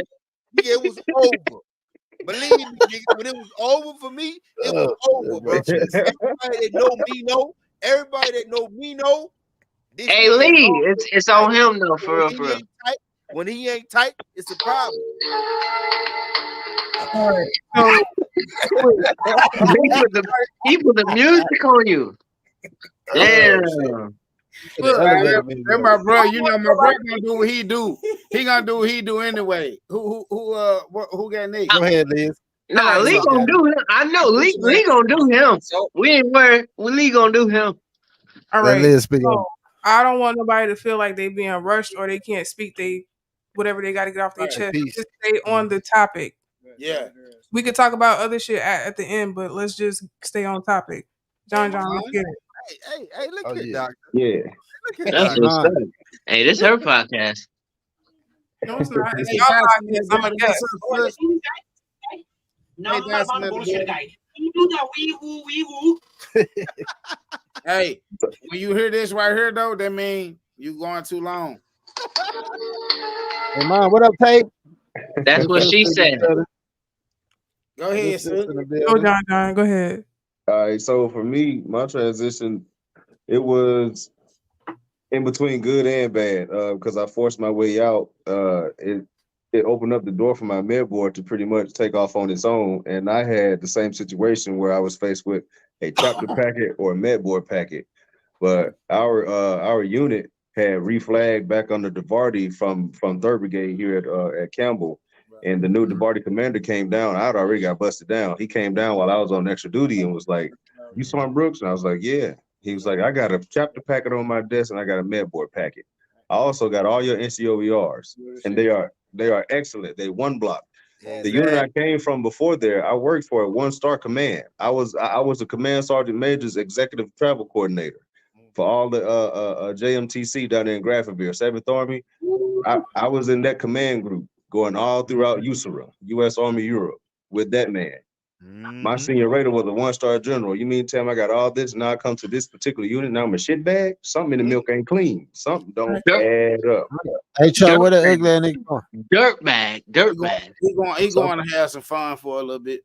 It's not the end of my hot boy summer quite yet, so I'm about to get on it, bro. Right. I want to hear why you didn't join, because you was on the path to join. Yeah, let them know why I didn't. Do y'all really want to know? Real quick, let's get it. You really want to know? Real quick.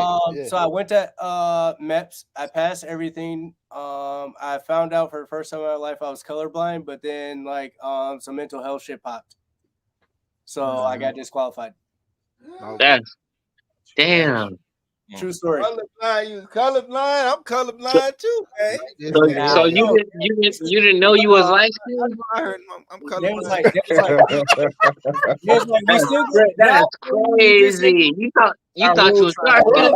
Hey, which one? Ja Rule, the nigga with the do rag on. Bruh, funny nigga got waves and still got a whole do rag on. Nigga hiding his lining and shit. This is where the waves come from the do-rag. I'm asking you, since you colorblind, because that has nothing to do with waves. Did you not know you was light skinned? This is what I'm asking, because you said you colorblind. Hey, bro. I knew I was light skinned, bro. What I was saying is this. I'm colorblind too, motherfucker. So basically, I was like, go ahead. So Lee, all right, Lee, listen, bro. Go ahead, Will. Go ahead, Will. Go ahead, implement the box. So basically, what I was trying niggas don't gotta. I don't give a fuck about the do-rag. Niggas always want to talk about the do-rag like something. Give a fuck. Whoever got the box, whoever got the box got the floor. What I was saying is this: I found out I was colorblind, but they was like, that's not gonna disqualify you. We just ain't gonna have you disarming bombs or working with maps to outline what lines to not cross if you you know what I'm saying, in that type of terrain or territory and shit. But then some shit popped with my mental health, which cracked off earlier this year and shit. So it was you have to figure that shit out. So I was trying to figure that shit out. And low key, I'm still kind of waiting because they hold your MEPS credentials and shit for I think a year or 2 years or something like that. But I was just like, I gotta figure something out in the meantime. I can't keep waiting on that shit. But I was definitely trying to pull send that shit. I definitely was gonna go, no fear. But I ain't tripping though. You know what I'm saying? I gotta work on myself before I can even get that type of shit. Facts of life. I don't want nobody to feel bad if they couldn't join the military because it is what it is. Like sometimes it might be a reason. God put that in your path. I know Mr. Moore, he couldn't join because he had cancer. Maybe God put that in his path because he was trying to save him from something. So I don't want y'all to feel bad. I don't feel bad. I was definitely trying to go. It's just mental health. Mental health is mental wealth. You can have all the physical, health that you got, but if your mental ain't all the way together, like you lacking. So I got to work on my mental health before I even, move forward in a lot of different areas, not just the fucking military and life. Facts of life. Hey, man, you look like you could have been a third member of Ray Shrimmer. You said I could have been which one said that? This nigga? Nah, which one? I'm gonna break the shit up. This nigga right Nah, here. that was Gatti. Gatti, Gatti, man. Yeah. But we're gonna give it to the host. He gone, man. We're gonna give it to the host of this content, man. I'm about to flame the discount Pop Smoke. You keep talking shit. Oh, you look like when you don't boil the hot dogs all the way. Now he really sleepy. You look like you smell like pubic aroma. T.I. looking ass out of here, You bro. look like you smell like armpits. What's going on now, bro? That nigga look like you smell like behind the ear. Man, see, you look like a homegrown T.I. You smell like the back of the ear. Little crust. Yeah, you smell like an uncircumcised rhinoceros penis. That nigga smell like athlete. I don't even know what that smells like, Gatti. All right, I don't know. It's in the air. We got a person in the comments that's saying y'all off content. So all right, my bad. Let's get back on content. Let's go. Back on topic. Have a good night, man. Go. Smelling feet, having ass nigga. Go ahead. Wiz Khalifa with no edge up looking at it. Right. Listen. Liz. All right. So John, did you finish? It's on you. Our bad, John. Our bad. John, talk too slow. Don't do it, boy. I try to talk plain and clear so I can be heard and understood clearly without having to repeat myself. Miss Shannon here. What's up? Go ahead, John. You got the floor. Yeah, my transition was just basic. I just felt all my shit lined right up, ducks in a row. All I had to do was just be patient. Since I forced my way out and the med board took over, the state of Kentucky ended up finding me unfit. Pretty much tell me I was retarded. Pretty much told me that I was retarded. And when nobody gonna hire me, so that enabled the Social Security to get kicked off, and that was a first time go. I never had to recertify shit. Like anytime my paperwork went through, it would go. CRSC go, everything go. So that's why me personally, I'm just blessed. You feel me? That I just look at it like that. Hard times when I initially got out, because I was a bad boy while I was in. I'm like Abraham. I fathered many kids. I'm a father of many kids. Many kids. You feel me? And that doggone child support ain't no joke. You did. While I was in, I was paying $1,010 for one kid and then $874 for another kid. Damn. You feel what I'm saying? And when I got out like that initial check was only $1,072. I ain't got that kind of money. Damn, you got Balenciaga pacifiers? Hey. You feel me? But this is all a part of it. This is all a part of it. $100 in child support. This is all a part of it, man. This is all a part of it. So, hey, and once you out, you out. That guaranteed paycheck on the 1st and 15th, that shit is gone, bro. You on your own now. Back to life. You gone. That's why, hey, you better get your ducks in a row. I tell all my buddies that's on their way out now, hey, man, find your hobby. Yeah. Don't get out here and get complacent. I told myself I was gonna take a year off. I ended up taking 6 years off and got fat and depressed and contemplated a whole bunch of dumb shit. Yeah. Mm-hmm. Out of Mind's Devil Workshop. That's right. But yeah, that's mine. I ain't had that time.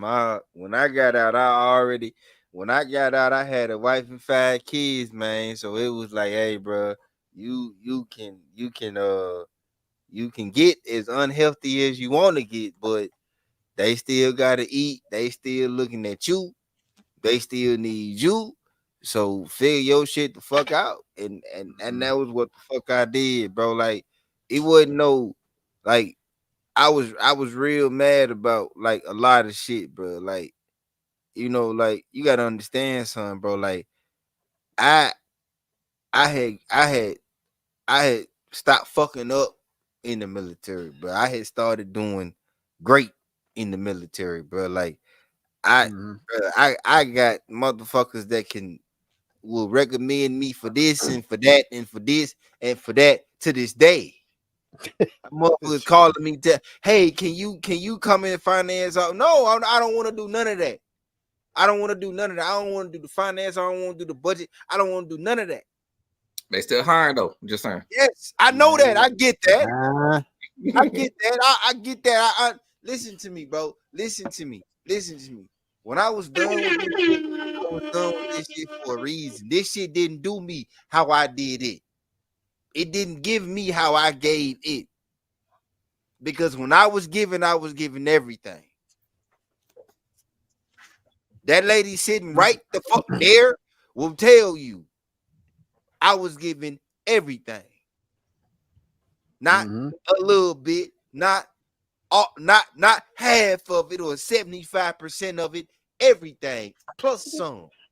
If I could find some more to give, I was giving that too. So when this shit was over for me, I played like it wasn't a problem. It was a fucking problem for me. Cause I ain't want it to be over. Don't go too deep because you might be answering the question Miss Liz got. I didn't want it to be fucking over.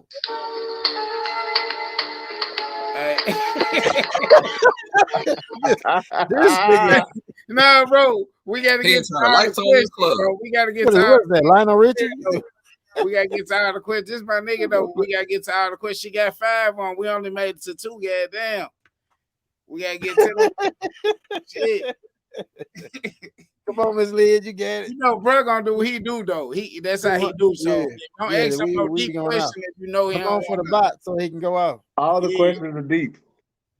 All right, let's get it ill real quick. 1 minute responses.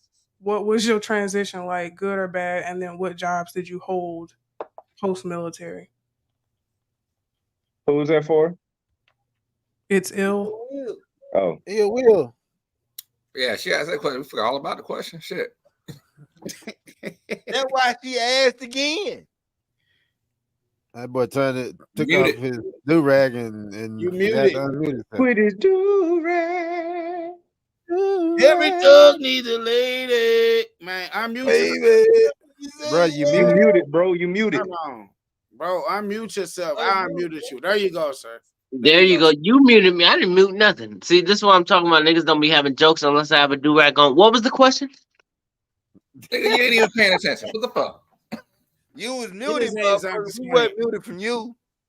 Go ahead. Yeah, I'm saying, no. Niggas worrying about a do-rag that I ain't even wearing. What was the question? Listen to the All right, so initially, what did the transition look like for you, good or bad or both?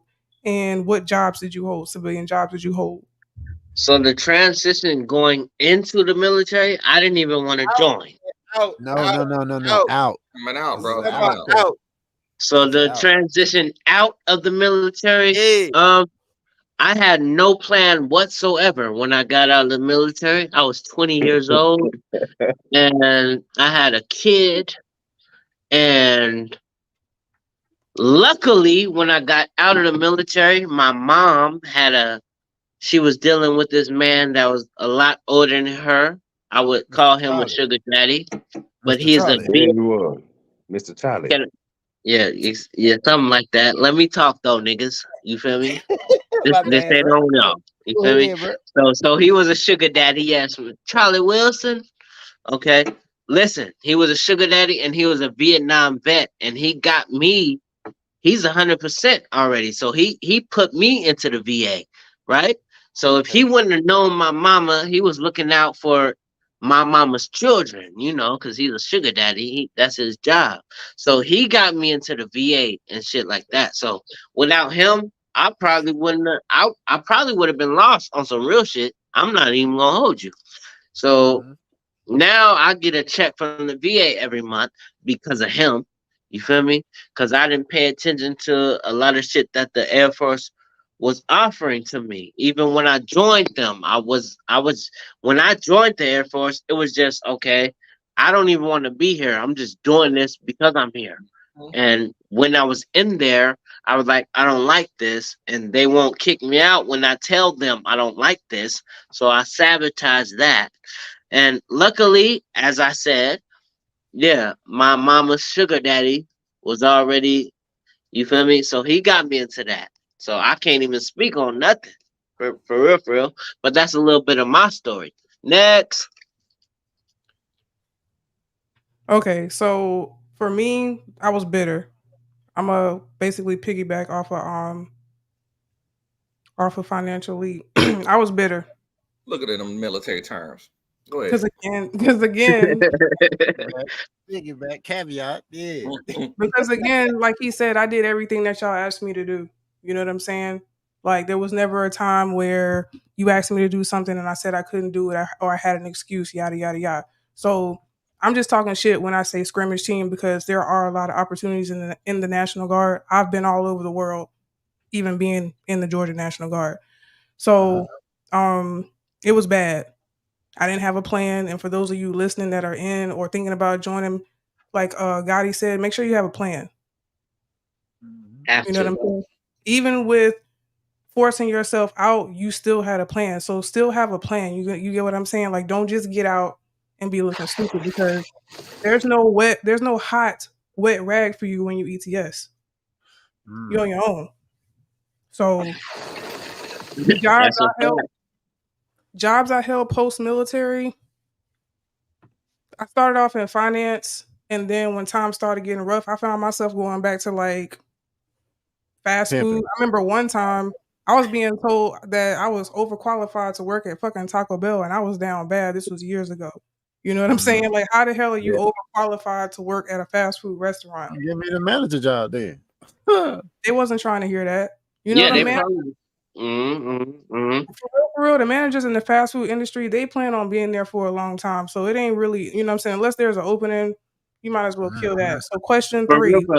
They ain't even planning on moving up, the managers. They planning on staying there. Yeah. And that's why they be making your life miserable because they don't have no ambitions or goals. They gonna be there till they die. Let's roll. Next question. Number 3. Question 3. So I know Gatti said he had a plan. Did you have a plan for transitioning out? And then share tips on how you would have planned for service post-military, knowing what you know now. Me? Let's start with John. All right, Jean-Luc. Go ahead, Jean-Luc.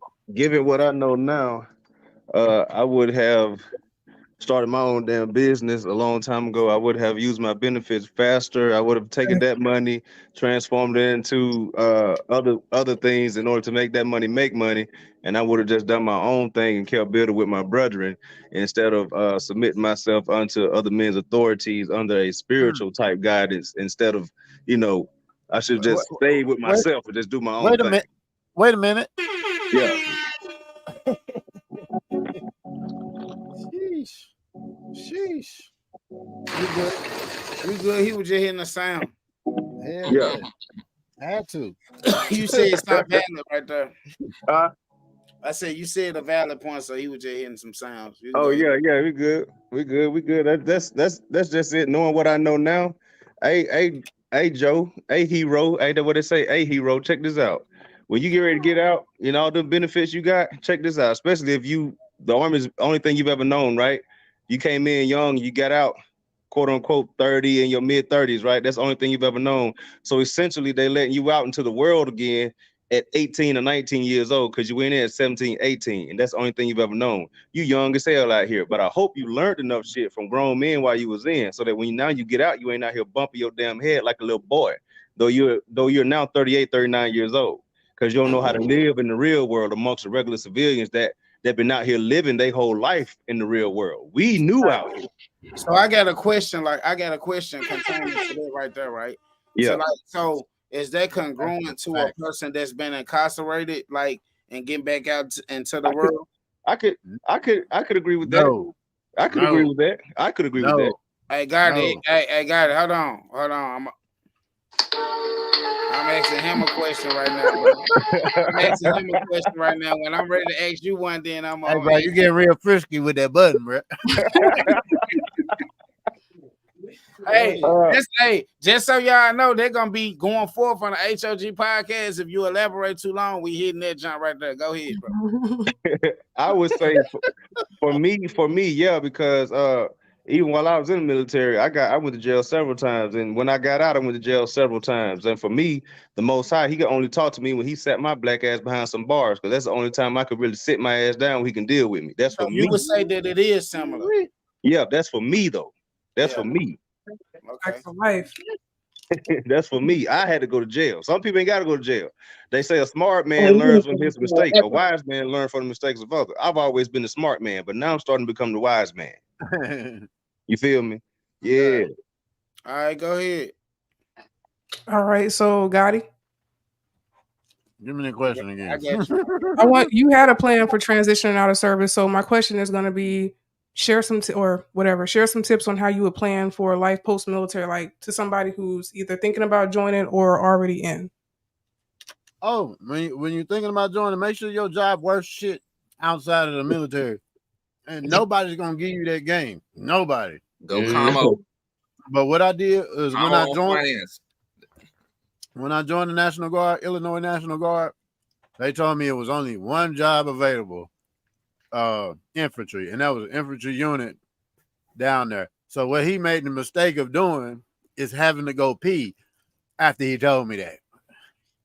And I grabbed that little brochure on the wall and I saw all the jobs. So when he came back, I was ready. That wasn't nothing but God by itself. So when he told me what he had to tell me, I said, all right, then. I chunked the deuces and walked off. I'd be damned if he didn't call me the next morning. I think we got something. I'm like, I know you got something. You just tried to finesse me, but I never been dumb. Never. All you got is infantry? I'm waiting on the Air Force because that's what I did. I applied for the Army and the Air Force at the same time online. I said, whoever called me first, I'm gone. But not on all terms, though. I still ain't stupid. So the fuck ain't. See, that's what I did. That's when I was forced into the Air Force. I waited on the first job that popped up, and the first job that popped up was security forces, and I was like, I'm taking that because I've been waiting for months. I'm ready to go now. You feel me? That's how I was. It's not like it's not like I joined the Air Force because it was easy, nigga. I didn't even want to join the military. Period. You feel me? That's how I was. Miss Liz, give me that second part of that question, please. I'll make it real short because I know there's a part I missed.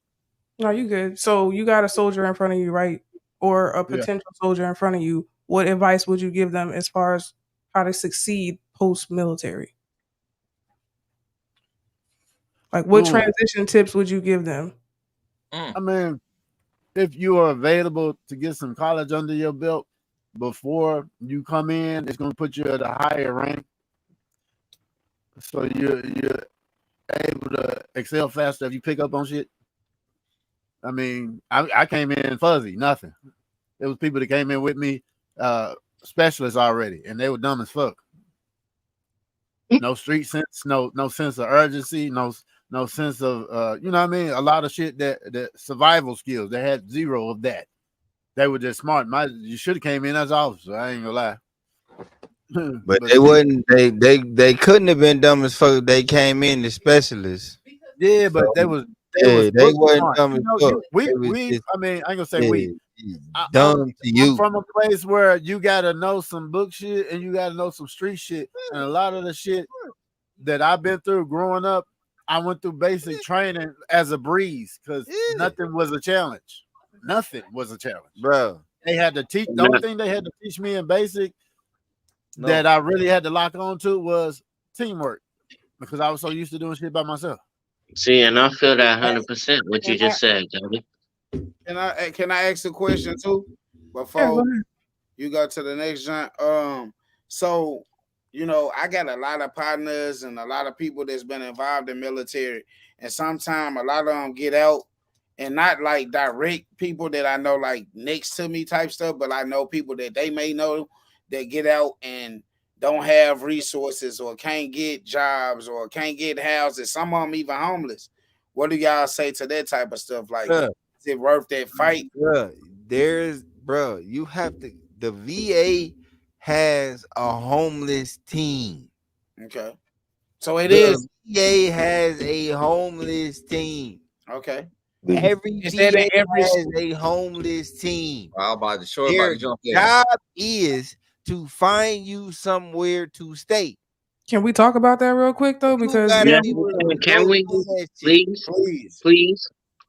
please talk about it. Okay, so yeah, essentially that's their job. But if anybody goes to the VA on a regular, unless you at one of them VAs where they never make any mistakes, which is slim to none, like come on, you know what I'm saying? There's good VAs, there's bad VAs, there's good departments, there's bad departments. So at the end of the day, yeah, that's their job. But I'm gonna tell you right now, it ain't all cupcakes and rainbows. It shouldn't be not one homeless person. It shouldn't be not one homeless person on the street. Let me jump in at before the VA part, right? Because I can't really speak on the VA because I'm not at that level yet. And, you know, yeah, my wife, she works for the VA and shit now, but you know, because she's my dependent, you know, it's a little bit different than what you know we talk about. Shannon. Okay, go ahead. But me being a senior NCO, right, Shannon. I'm gonna speak on that. And knowing all the stuff that I've learned throughout the years, you know, I made it a point, actually as a requirement for all of my soldiers that are transitioning to go through the SFL tap, to go through the freaking CSPs, to go through the COOLS program. There are too many resources and agencies that work with the military to almost, I can't say 100%, but it's almost at least 90% guarantee a transitional member of the military into a job in the civilian sector coming out, like almost guaranteed. Even if you don't take advantage of the tuition assistance to get your degree while you're in the military, right? There is other programs to allow you to get certifications and also internships while you're transitioning. So that means you're still getting paid to be in the military, but you're doing all the civilian shit on the other side. Sent soldiers through the program my damn self while that goes back to education, right? So if we go back to what I was saying in the beginning, right? You have a lot of piece of shit leaders. They don't give a fuck. They don't care about themselves, right? That's where it starts. But if you have that leader that gives a damn about their soldiers, and like I said, with my soldiers, it's a fucking requirement. You will go through all of those programs. I don't give a fuck if you don't use them or not.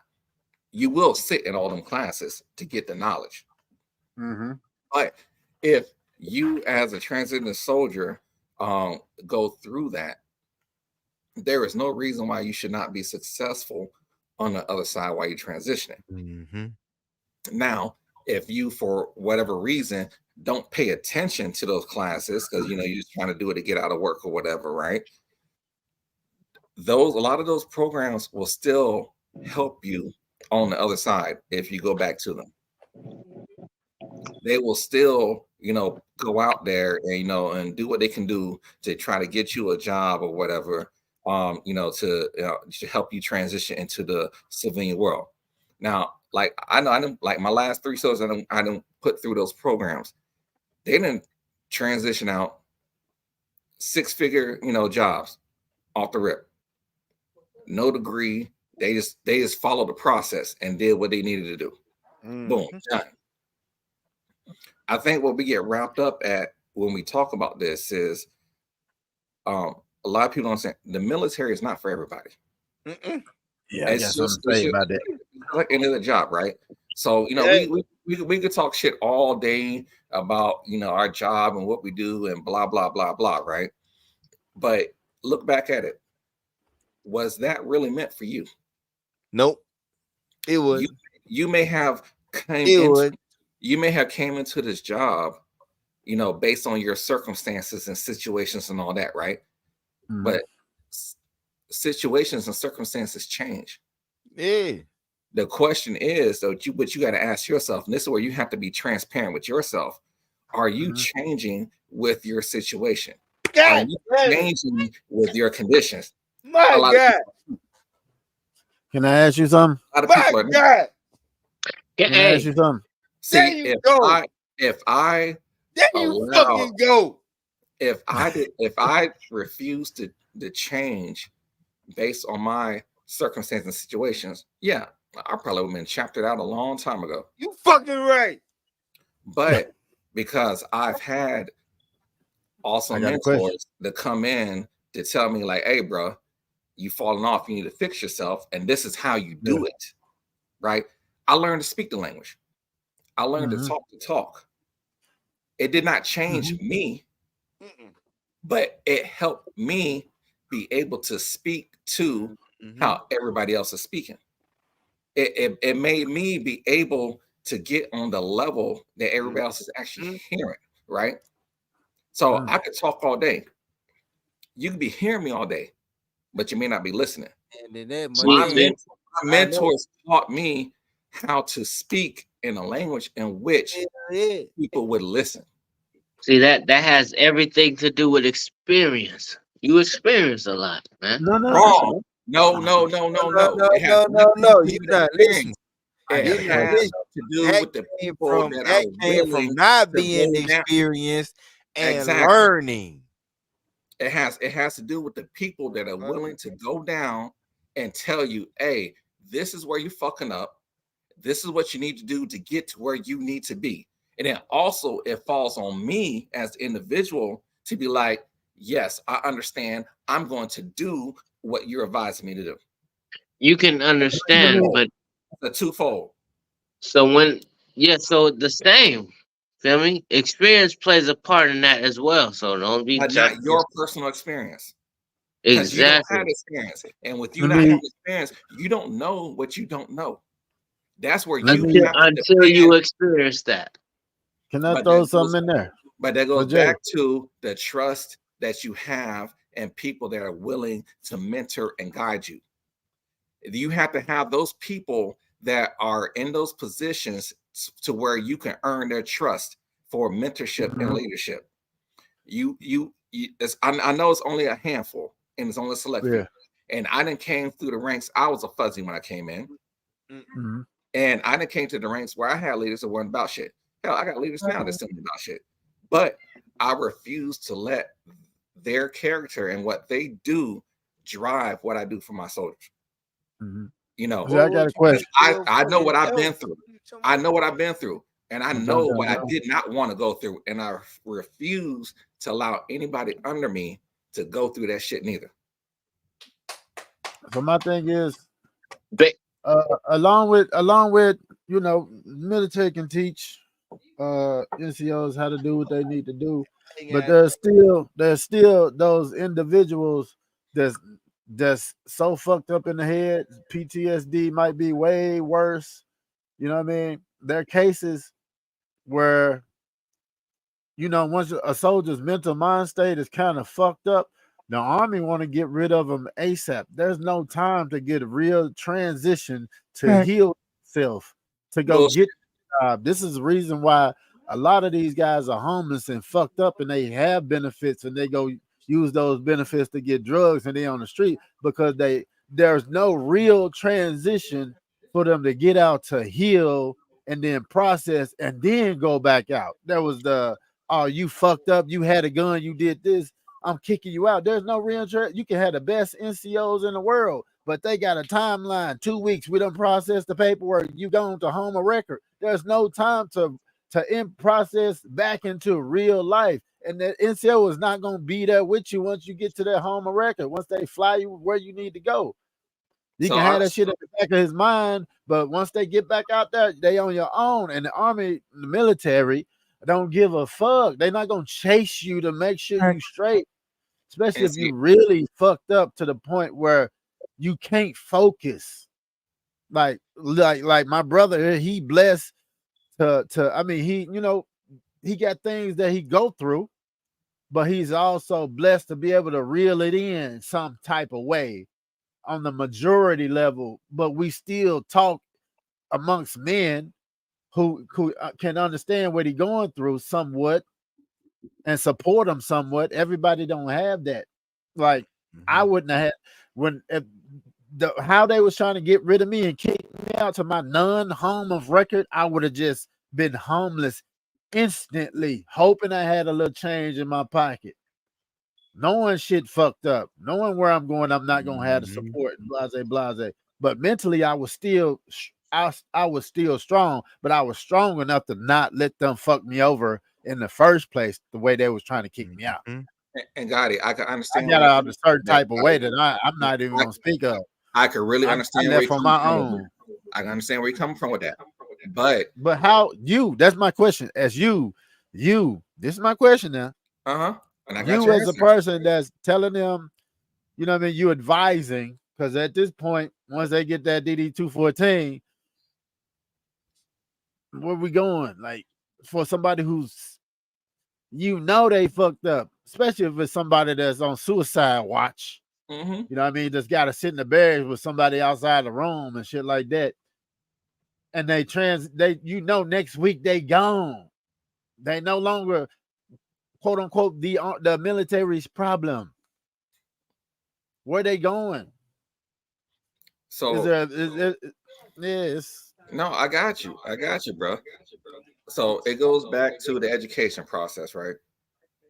I didn't have soldiers that I had to help transition on mental health, and every one of them, 100%, no question asked. It all goes back to you. I mean, I can't even say you, right? But as a leader, I take pride in my shit, right? I take pride in what I do, and I take pride in who's under me, because I treat my soldiers like my children. You know what I mean? Their success is my success, and their failures are mine. So I want them to be able to, be prepared for the future, to help take care of themselves or the family and everything else. You know what I mean? Because it's nothing like walking into your office and, you may be having somewhat of a bad day. And your soldiers turn to you and look at you like, hey, Big Saw, who we need to ride on? That shit right there speak volumes. When you earn that level of respect. So me as a leader, I feel that I need to do everything I need to do to make sure you take care of your soldiers. When you take care of your soldiers, it's not as far as you taking care of them while they are active duty. It's taking care of them throughout their transition into their civilian life. I still got my former soldiers to this day still calling me, texting me, getting advice on life matters and helping them, while they're in their civilian jobs. Hell, a lot of them get paid more than I do in their civilian jobs, and they're still calling me, asking for advice on how to work through situations. The military actually has a lot of great programs to help soldiers transition out, and also to help soldiers who have already transitioned out that missed a lot of the opportunities. The problem that we have is the education. People do not know what they have available, and a lot of people refuse to research. It's just like with scholarships in colleges. There are billions of dollars of scholarships that go unclaimed every year. You know why they're going to go unclaimed every year? It's because people do not know how to apply for them. Just like with the service in the military, people do not know what is available to them and how to actually get to them to execute. And that's what out to be. I mean, there's not too many of you out there. Like during my process, I told you I went through the court martial and shit right there, right? The investigation took about a year. So mentally, I was fucked up. As an IT guy that you need to be mental 24/7. I was missing numbers and doing this and that. I went to the fact that I had to go to my NCOIC and let them know, like, mentally, I'm not here, and it's starting to affect my performance, which my performance was never fucked with. So I need some help to go do something to get. That's me reaching out on my own behalf. Now, so I reach out on my own behalf to get me help. Go get the help. Come back to my unit to have people in my unit come testify against my character based off of my work performance that I told you that's slipping because I see it and I need some mental help to get my focus back, to come in to testify against me about that character of my work ethic in that moment during this process. That's what I went through in real life. I mean, in real life, from my NCOIC to my commander, I'm like, how are you? First of all, what I knew shit was fucked up when my commander was talking to the opposing lawyer during PT at the gym. I was like, what? That don't even look right. That don't even look right. Now, if I tell, I mean, the NCO is detrimental. Somebody that's quality that the rank ain't always turned on. You know what I mean? Because that don't mean shit. The rank being turned on don't mean shit when I'm going through some real life shit. You can't. If you address me as a man and you helping me as a man, as a soldier, I'm gonna stand out every time. And that's because I understand that I'm a man first. I got to take care of the responsibility. You are a I'm person. facing real shit. You're a real person. I expect to sit down and have a real conversation with you in my living room, in your office, whatever you want to do, however you want to do it, but a real conversation, not get at parade rest, at ease, none of that shit. Hurting. Hey, I'm hurting. Your rank ain't got nothing to do with this. You refer me to somebody and don't hold me accountable for me telling you that I'm hurting. Support the fact that I need to get back together. Whoever you need to talk to, hey, something going on with him. Oh, he going through something. This is the paperwork from him going through getting better. Now, if you initiate some shit that's fucking up that right there, then I feel like you should be checking in with somebody over him. You should be checking in with somebody over a captain, over a colonel. Hey, we doing it by the books. It's black and white, and it's still kickback. That's gonna make or break the soldier. Make or break, because he already broken. So if you ain't trying to help build somebody who's been there for you, who show up to formation on time, who's giving you all the work that you need daily and yearly now. You know what I mean? We ain't talking about, you was just in 2 years. No, he did it 6, got an honorable discharge, re-enlisted for 6 more. Exactly. Because niggas like me did 3 and got dishonorably discharged. Yeah. And I just don't. There's no real process and time. There should be somewhere I can go to heal while still being in military service, while still getting my benefits and going through evaluations and getting released off of certain mental evaluations that say, yeah, he's good. Exactly. I feel like that should be based on whatever niggas was discharged of, because we served our country type shit.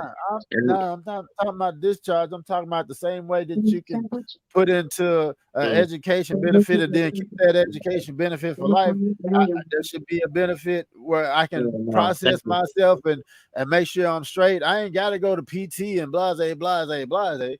Just make sure that I transition properly, because military and civilian life is not the same thing. And you are correct. We got some comments too, though. We don't want to look over them, Jones. Your boy said the unit has to worry about numbers, soldiers who are ready for deployment. Once a soldier starts to prepare for discharge, they should pull them out of the unit. They should separate them and put them into a transition unit. It would elevate the stress on the unit, and it would allow them to replace the soldier for a soldier is ready to deploy. I'm sorry. He said he said it would he said it will give the soldier time to properly discharge and focus on their transition.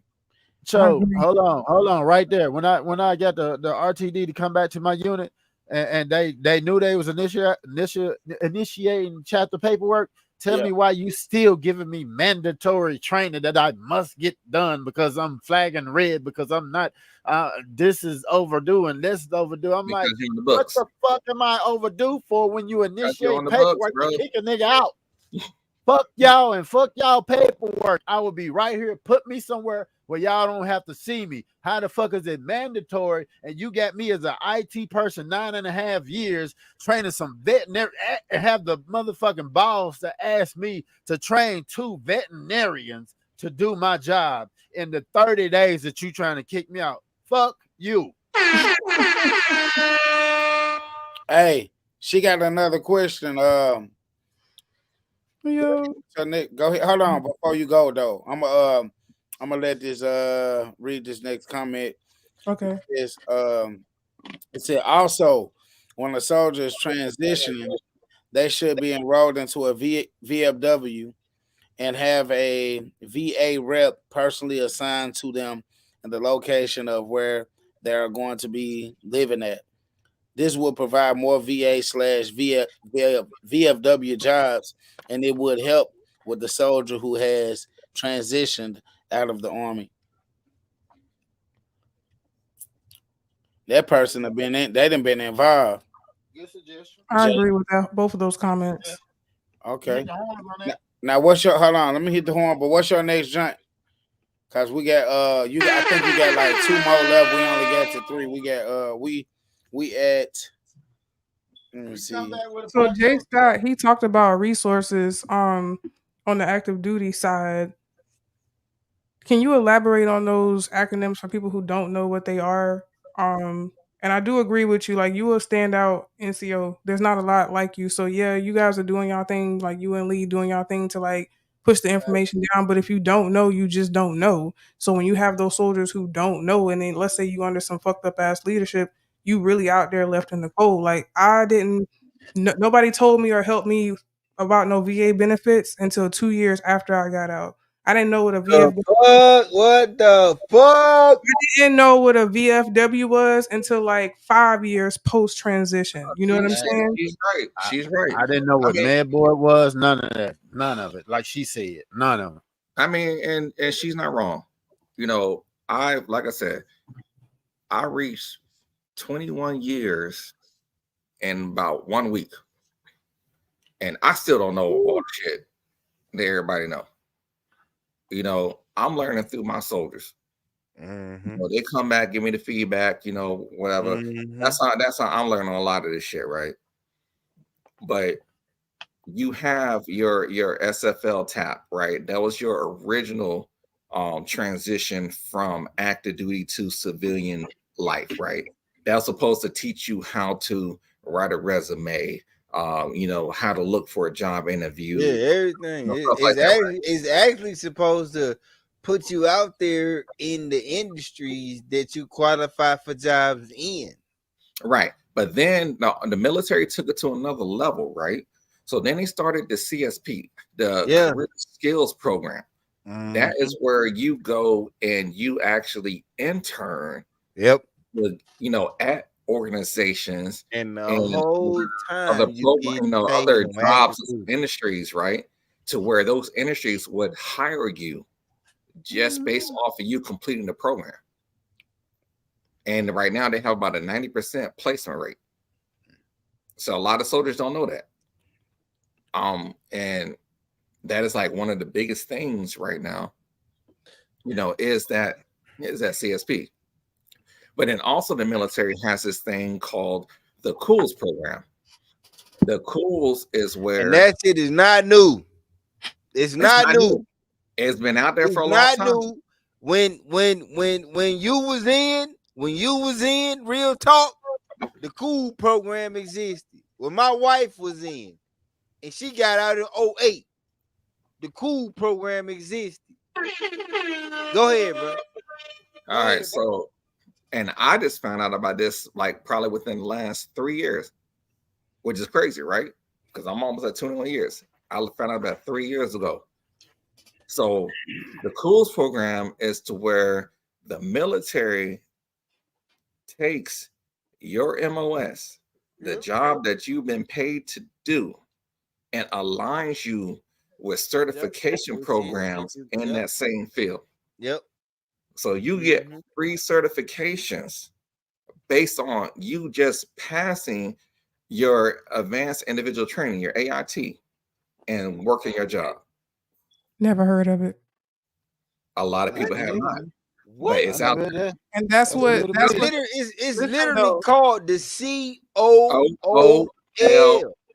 I'm not saying it's not, a thing or nothing like that, but I never heard of but it. what Gatti was saying, like when you don't have a plan or you like rushed out, like you missed that information. Are we really? No, and I got you on that though, right? Like I swear to God, I hate this shit. I hate hearing this shit because like I swear to God, like I expose my soldiers to all this shit. These because what motherfuckers don't realize is it's a lot of programs in the military that if you expose your soldiers to, they gonna get out. And that's what it's for. Because why the fuck do you want a career soldier that don't want to be a career soldier? Career soldiers that don't want to be career soldiers stay specialists until they can't stay specialists no more. Then they get promoted to E5 and they don't do shit. Like I'm being so sincere when I say that shit. Like I watched that shit my whole career. Like motherfuckers that don't want to be in charge, they don't be in charge, bro. They do what they do, and they don't want to be in charge, and they show you. Then you got these gung-ho motherfuckers that want to make everybody, oh, I'm gonna force you. First of all, you can't force leadership, man. You can put any motherfucker you want to in a top position. And if ain't nobody gonna follow him, ain't nobody gonna follow him. It don't matter what he is. It don't matter where he at. You know what I'm saying? I learned that shit a long time ago. I learned that shit when I was first trying this leadership shit. And motherfuckers were looking at me like I'm yelling and doing all this old dumb shit. I'm like, okay. So what do we do? You learn people, man. You learn people. You exercise your opportunity to learn people, and then you incorporate that in your leadership, right? Because if your leadership don't include who people are, what people are, how people adapt to situations, then man, your leadership ain't shit. Is that melee? Like really, bro. Like really, bro. Like I learned that shit. I learned that shit like running. Because like when I turned into a leader, shit, they gave me all the motherfuckers I was cool with the day before. Like, bro, like this shit is a recipe for disaster. And I was like, you know what? I'll figure it out. And I figured it out.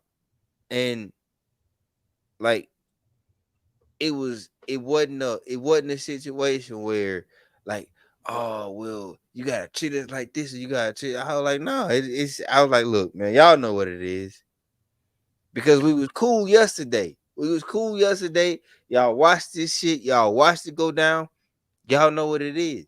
So if we cool, then you know what it is. If we ain't cool, then you still know what the fuck it is.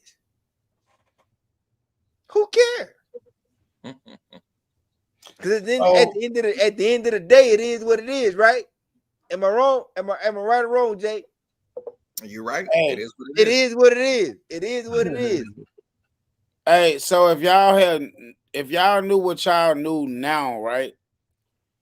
I mean, if you knew like what you knew now, I'd be a sergeant major already. yeah, that's what I'm saying. Like when you have went into the military, knowing like the things that you know about the military right now, would you have made that decision on, going into it?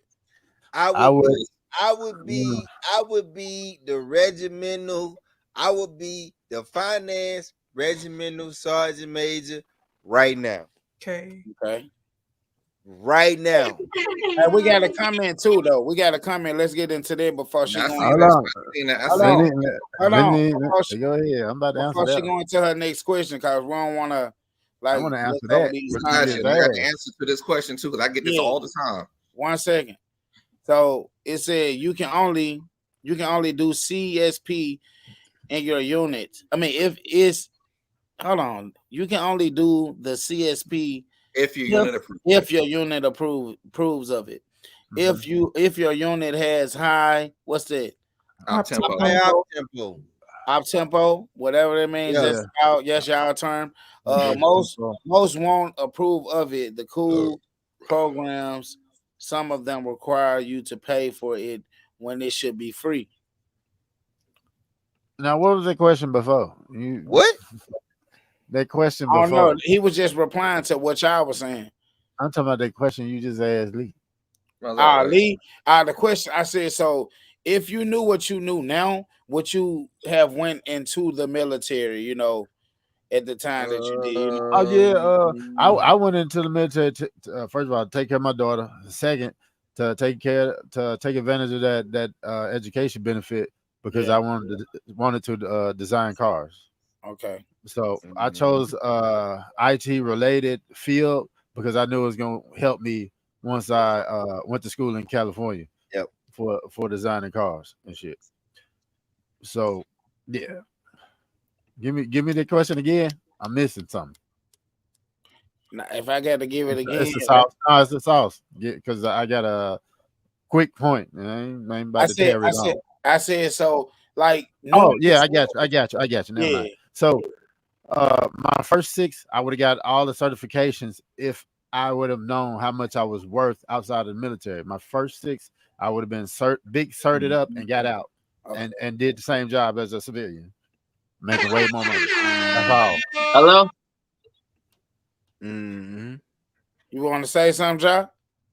Yeah, nah, my mic was muted the whole time I've been talking. That's crazy. But okay. I just unmuted it. If I knew what I knew now, yes, I would have joined the military. If I knew what I knew now, yes, I would have definitely joined. Hell yeah. It seemed like a lot of people, like Gatti saying that, like everybody saying they went in it for certain reasons, more so surrounded around family. You know what I mean? Which ain't a bad reason to go into it. You know what I mean? Of course not. Of course not. Like I said, I was going to go into it. I unfortunately had a partner that passed away prior to actually accepting it. But the recruiters, they was real pushy though. You know what I'm saying? And was basically like, I ain't gonna lie, they basically like gave me what I needed to get into it if I really wanted to do it.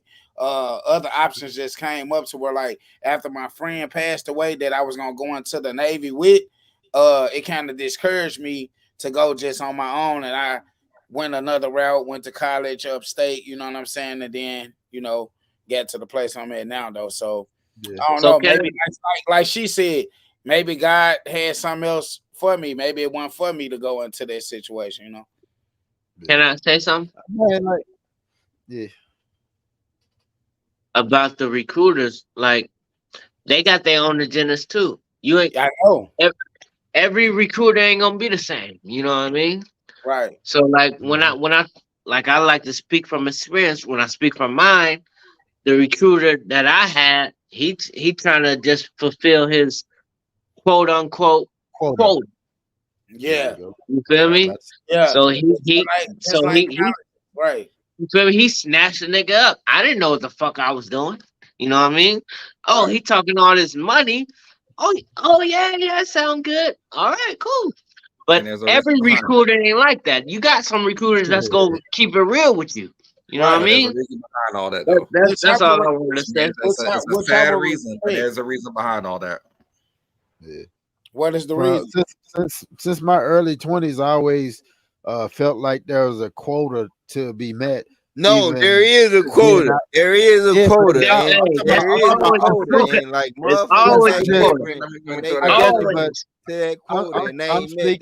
I'm speaking for street sense. There's always a quota for police pulling you over to generate certain revenue. That's exactly what I was going to get into. Yep. And when I talked to my recruiter, I approached it with the same mentality. Like, I don't trust you fully.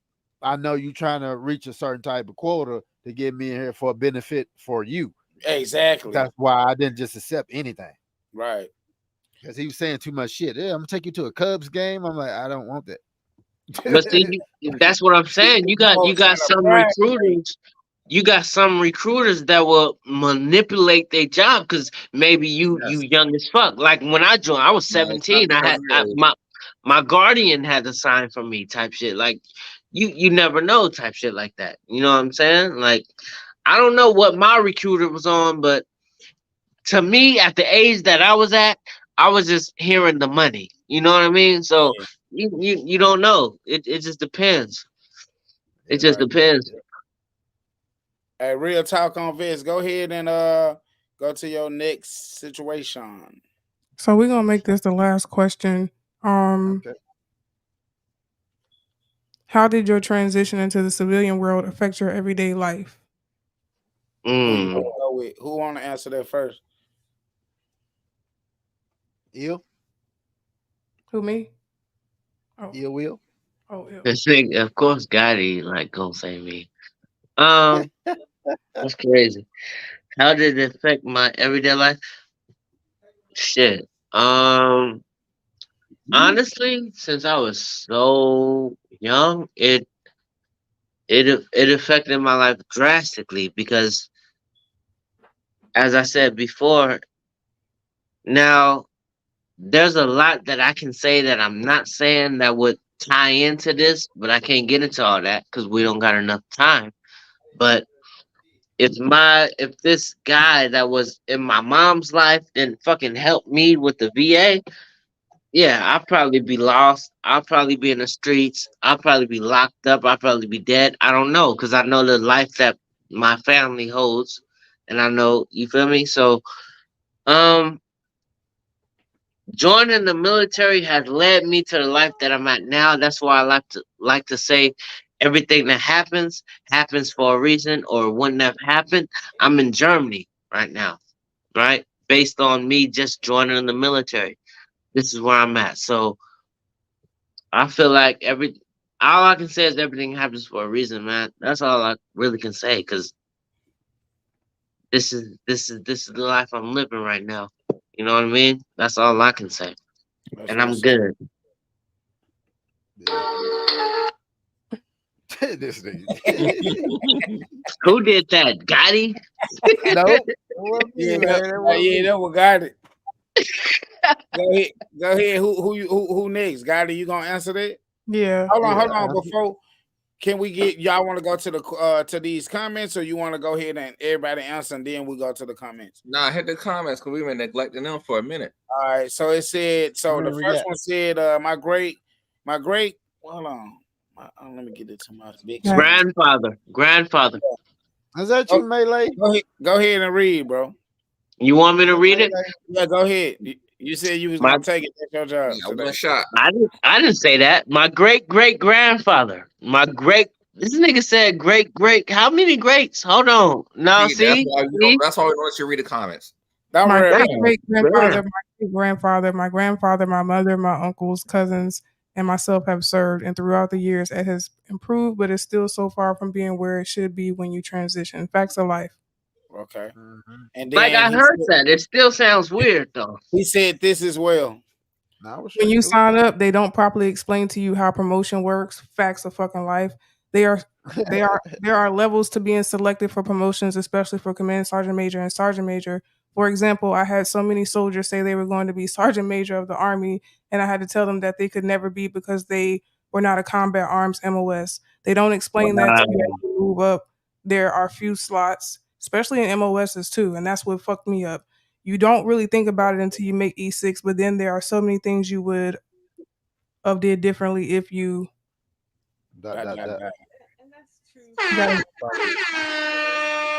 Oh, let me speak on that. Let's get it. Let me speak on that. If you love what y'all are doing, they said love what y'all doing, keep it up. Okay.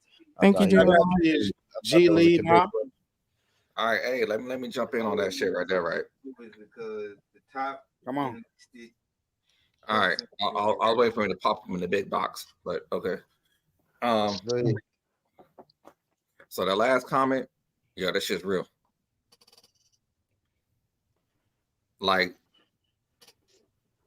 I went from E1 to E4 to E1 to E7. Been there. But when I was in that lowest point where I started figuring out how the military operates, that is true, because I had a leader.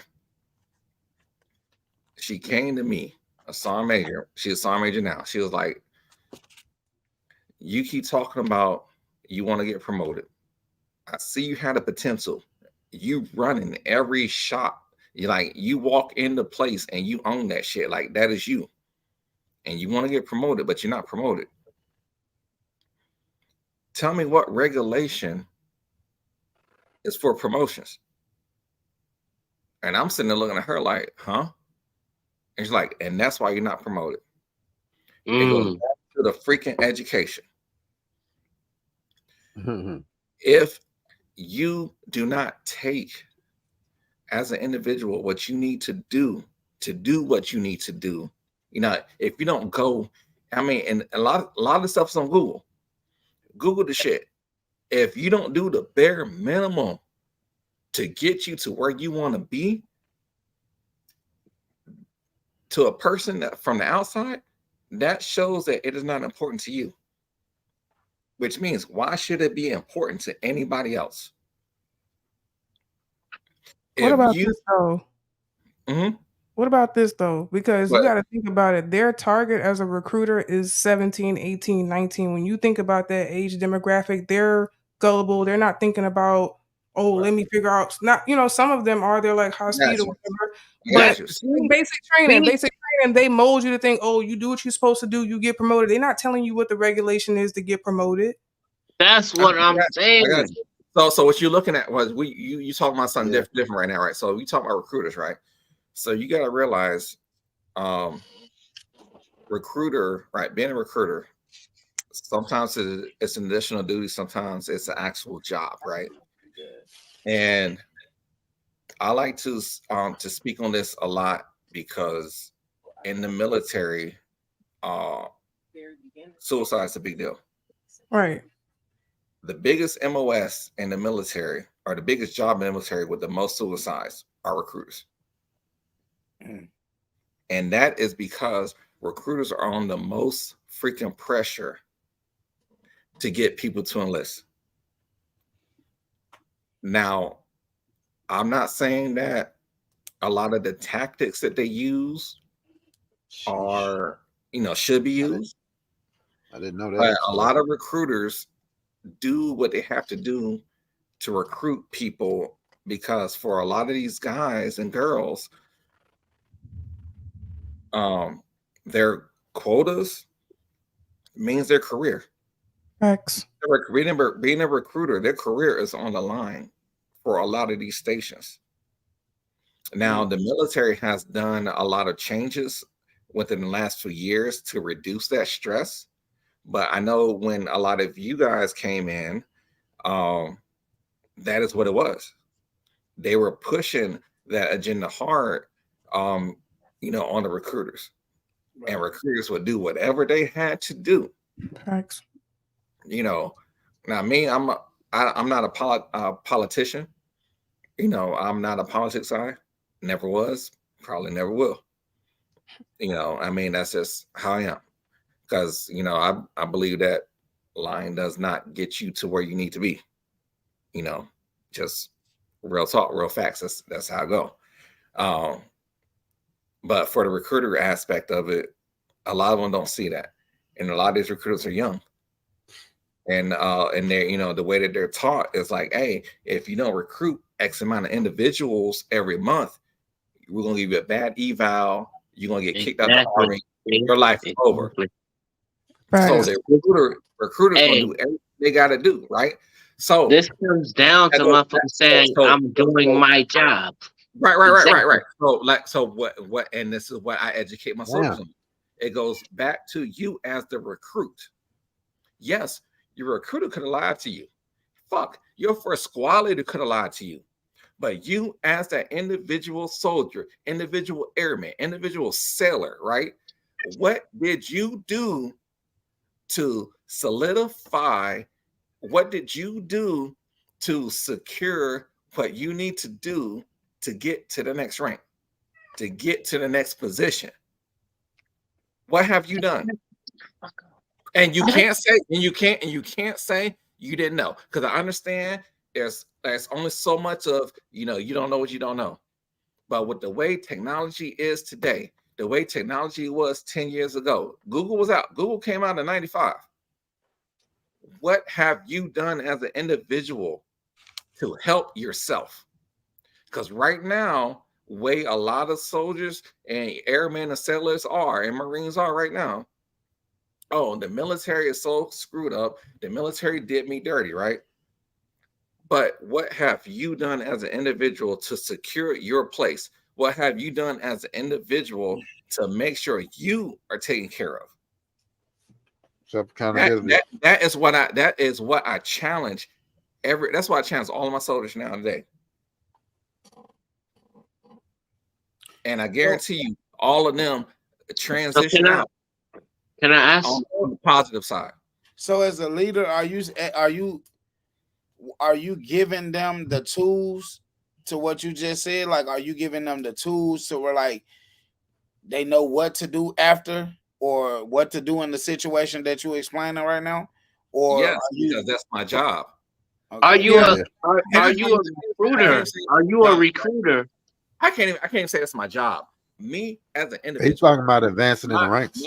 My mother, you know, my father, you know, both military, they instilled that in me. That's just who I am, right? Rex J. Lamar. Me as a person, I cannot be great if I don't have a good supporting cast, right? Okay. So if I'm not motivating the people around me, if I'm not teaching or training the people around me, I will not be successful.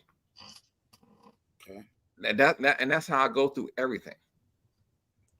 Do you think it's fair that certain MOSs move up in ranks faster? I definitely don't think that. Being in the guard, there's less slots. You know what I'm saying? Life is not fair in general, though. So I used to think about that too. Right? We're talking about moving up in the ranks. That has something to do with life. That has something to do with life. I think the lady was trying to answer the question, bro. The lady was trying to answer. All right, go ahead, Liz. All right, so I was just reading this comment or whatever, and we're talking about advancing in ranks. I do think that it's unfair. Many MOSs cap out at certain ranks. That information is complicated and hard to find. They should fix that. I just want to piggyback off of a couple of things that he said. To be honest with you, yes, you can only say I don't know for so long. Self accountability, that what that looks like is being around the right people that can help you get the information that you need to know. So as a young soldier, if you're going to take your career seriously, what you need to do is not hang around people that are not trying to do anything with their career, like move to the next rank or get a good eval or et cetera, et cetera, et cetera, et cetera. Same way you do in the streets. Right. So as far as the MOSs are concerned, on the guard side, the slots are much slim because it's a state-run military. So there's only so many slots, and nobody told me that either. So I'm sitting here like, I'm getting good E4 word pictures. I got this. I've been to Afghanistan. I got all this shit, but I can't get promoted. Yeah. That's because there's only a certain amount of slots, and then you got to think about everything is not done fairly either.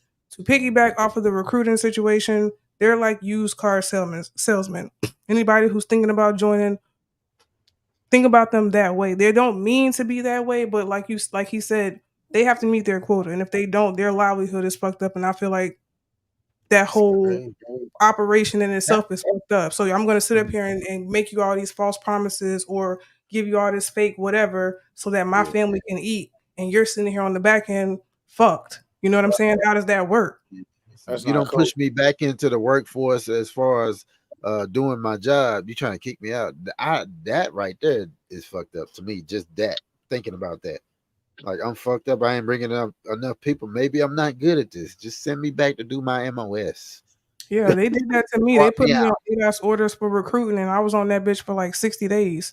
And I was like, nah, I don't. I mean, wow. I mean, I can speak on this because I've been a retention counselor, retention NCO, and I've had the most recruits, the most soldiers retained in a region for over 2 years. And it all came down to me being who I am. I don't lie. I'm not a good liar. I don't pretend to be. I mean, my parents didn't raise me that way, and it just never was, you know, I'm just honest. If, a soldier, a recruit or a retention retainee comes to me and be like, hey, this is what I'm thinking about doing. This is what I want to do. I'm gonna give it to you real. Like, hey, A, B, and C, 1, 2, 3. This is how it is. Either you're gonna sign or you're not. It's not gonna affect me any type of way. I can give a fuck. You know what I mean? So it's all about what you are trying to do with your life and your career. You tell me this is what you want to do. This is what I'm able to provide. Either you're going to agree to it or you're not. I'm not going to try to coerce you to go into something that you do not feel. Because if I do that, now I brought in a person that does not want to be here. You're potentially going to be promoted to be in charge of somebody in which your bad habits are going to brush off onto them. And it just starts a whole chain of reaction. Thanks. I want that question. Your last question. Can you ask your last question again? Because I think Will wanted to say something though too. Yeah, I did. What all I wanted to say is, what do you say to those that join the military that just do it for fun type shit? Like, for me, I'm gonna speak for me. When I joined, it was just okay. My parents wanted me to join. I joined. I didn't take the shit serious until I got deployed. When I got deployed to Iraq, that's when I was like, oh shit, this shit is real. Before that, I was like, oh, this is just fun and games. But when I got deployed, it was like, oh, this is really real though. You feel me? So what'd you say to them type people though? For real? I feel because I get that question all the fucking time. And you know what I say? I say the same thing to everybody else in every fucking situation. Can you shoot, move, and communicate? Can you come to work and do your job?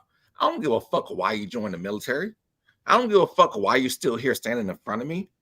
All I want to know is if your battles, your brothers and sisters need you when they need you, are you there? That's all I fucking care about. All the fucking care about. I don't give a fuck about anything else before that.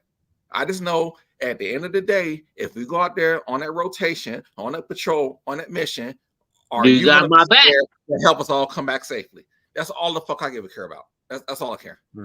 Okay. Period. I just want you to take it seriously because you got a lot of people, that type of shit. For the people who don't take it serious, that's how people unnecessarily lose their fucking lives. When you sit up here and you don't take it serious, the rubber meets the fucking road, and now you looking stupid and you got your whole squad or platoon looking stupid. Exactly. And that's what I'm saying. Yeah, that's all goes with the honesty. Right? Nobody, we need to cut out all the politics, right? Just be honest with each other. If like one of my soldiers came to me, in which I had before, was like, hey, son, I can't do this deployment. I can't do this patrol. I can't do this. That's what I need. I don't need you to fake the funk to go out there and somebody get killed. Tell me ahead of time so I could go ahead and split you off to go get your help and get somebody to replace you, or even if it's me having to replace you to get the mission going. Back to life. I do not need you out there risking somebody else's life because you are unsure. Because you don't give a fuck about yours. You know what I mean? Hey, for real. Exactly. Yes. Hey, because you not caring about I your life need. could mean somebody else's their life, and I can't deal with that shit. we got one more comment too before we get into the rest of it, and then I think we're gonna get into wrap up because I think that was our last question. I need that last question first She got before you. we get I into got you. his statement. I got you. She got, Somebody read that comment. Them comments keep I'll coming. read it. I'll read it. Also, if they don't meet that requirement, the Army will be messed up. PCS and retirement will be messed up. So that job is very important. So important that they had to pull ex-recruiters back with bonus money. I only wish they explained MOS promotion. What is the question, though? All right, so I can explain that statement. So that statement goes back to understanding and education, right? So they did not have to pull back recruiters, just because. The reason that they had to pull back a lot of recruiters was because they did not have qualified people in the military to recruit. And that was also during the time that they had the big surge where they needed to have a lot of people in the military because of the war situation. So people had to get called back, right? And if you don't have the qualified people, I mean, hell, fuck, what are you supposed to do? Would you want somebody unqualified to fill a role? You will call back the people that you know that are qualified. Now it's still up to those people to say yes or no. See, yep. See, but the military does a bunch of ass backward shit. So the same people that we talking about, oh, they called me back and I had to go back. You didn't have to go back. You chose. You chose. So do not play victim when you chose. The military is the United States is an all voluntary military. But then that can go into the topic of our transition. If you have a transition and you need the money, and Uncle Sam says, "Hey, you want to come back? Hell yeah, I want to come back." Exactly. Let's talk about the ass backwardness of the fact that you want to sit up here and put people out. Exactly. You got to put all these. We're excess. We're over budget. Whatever. We got to put all these people out, and then you don't have anybody to do the job, and now you want to call. That's ass backwards because you're spending money to get people back in the fucking military. So you can say You're talking my realm right now. So we need to talk about specific situations because you talking about three different situations at the same time. Right. Yeah, but hey, what was the question that you had? Because I think Gatti wanted to address that last question that you had. What about the motherfuckers that got vaccine that didn't want to? Exactly. In the military. That's a whole nother they have a choice. They had a choice, but the choice was hard as hell, right?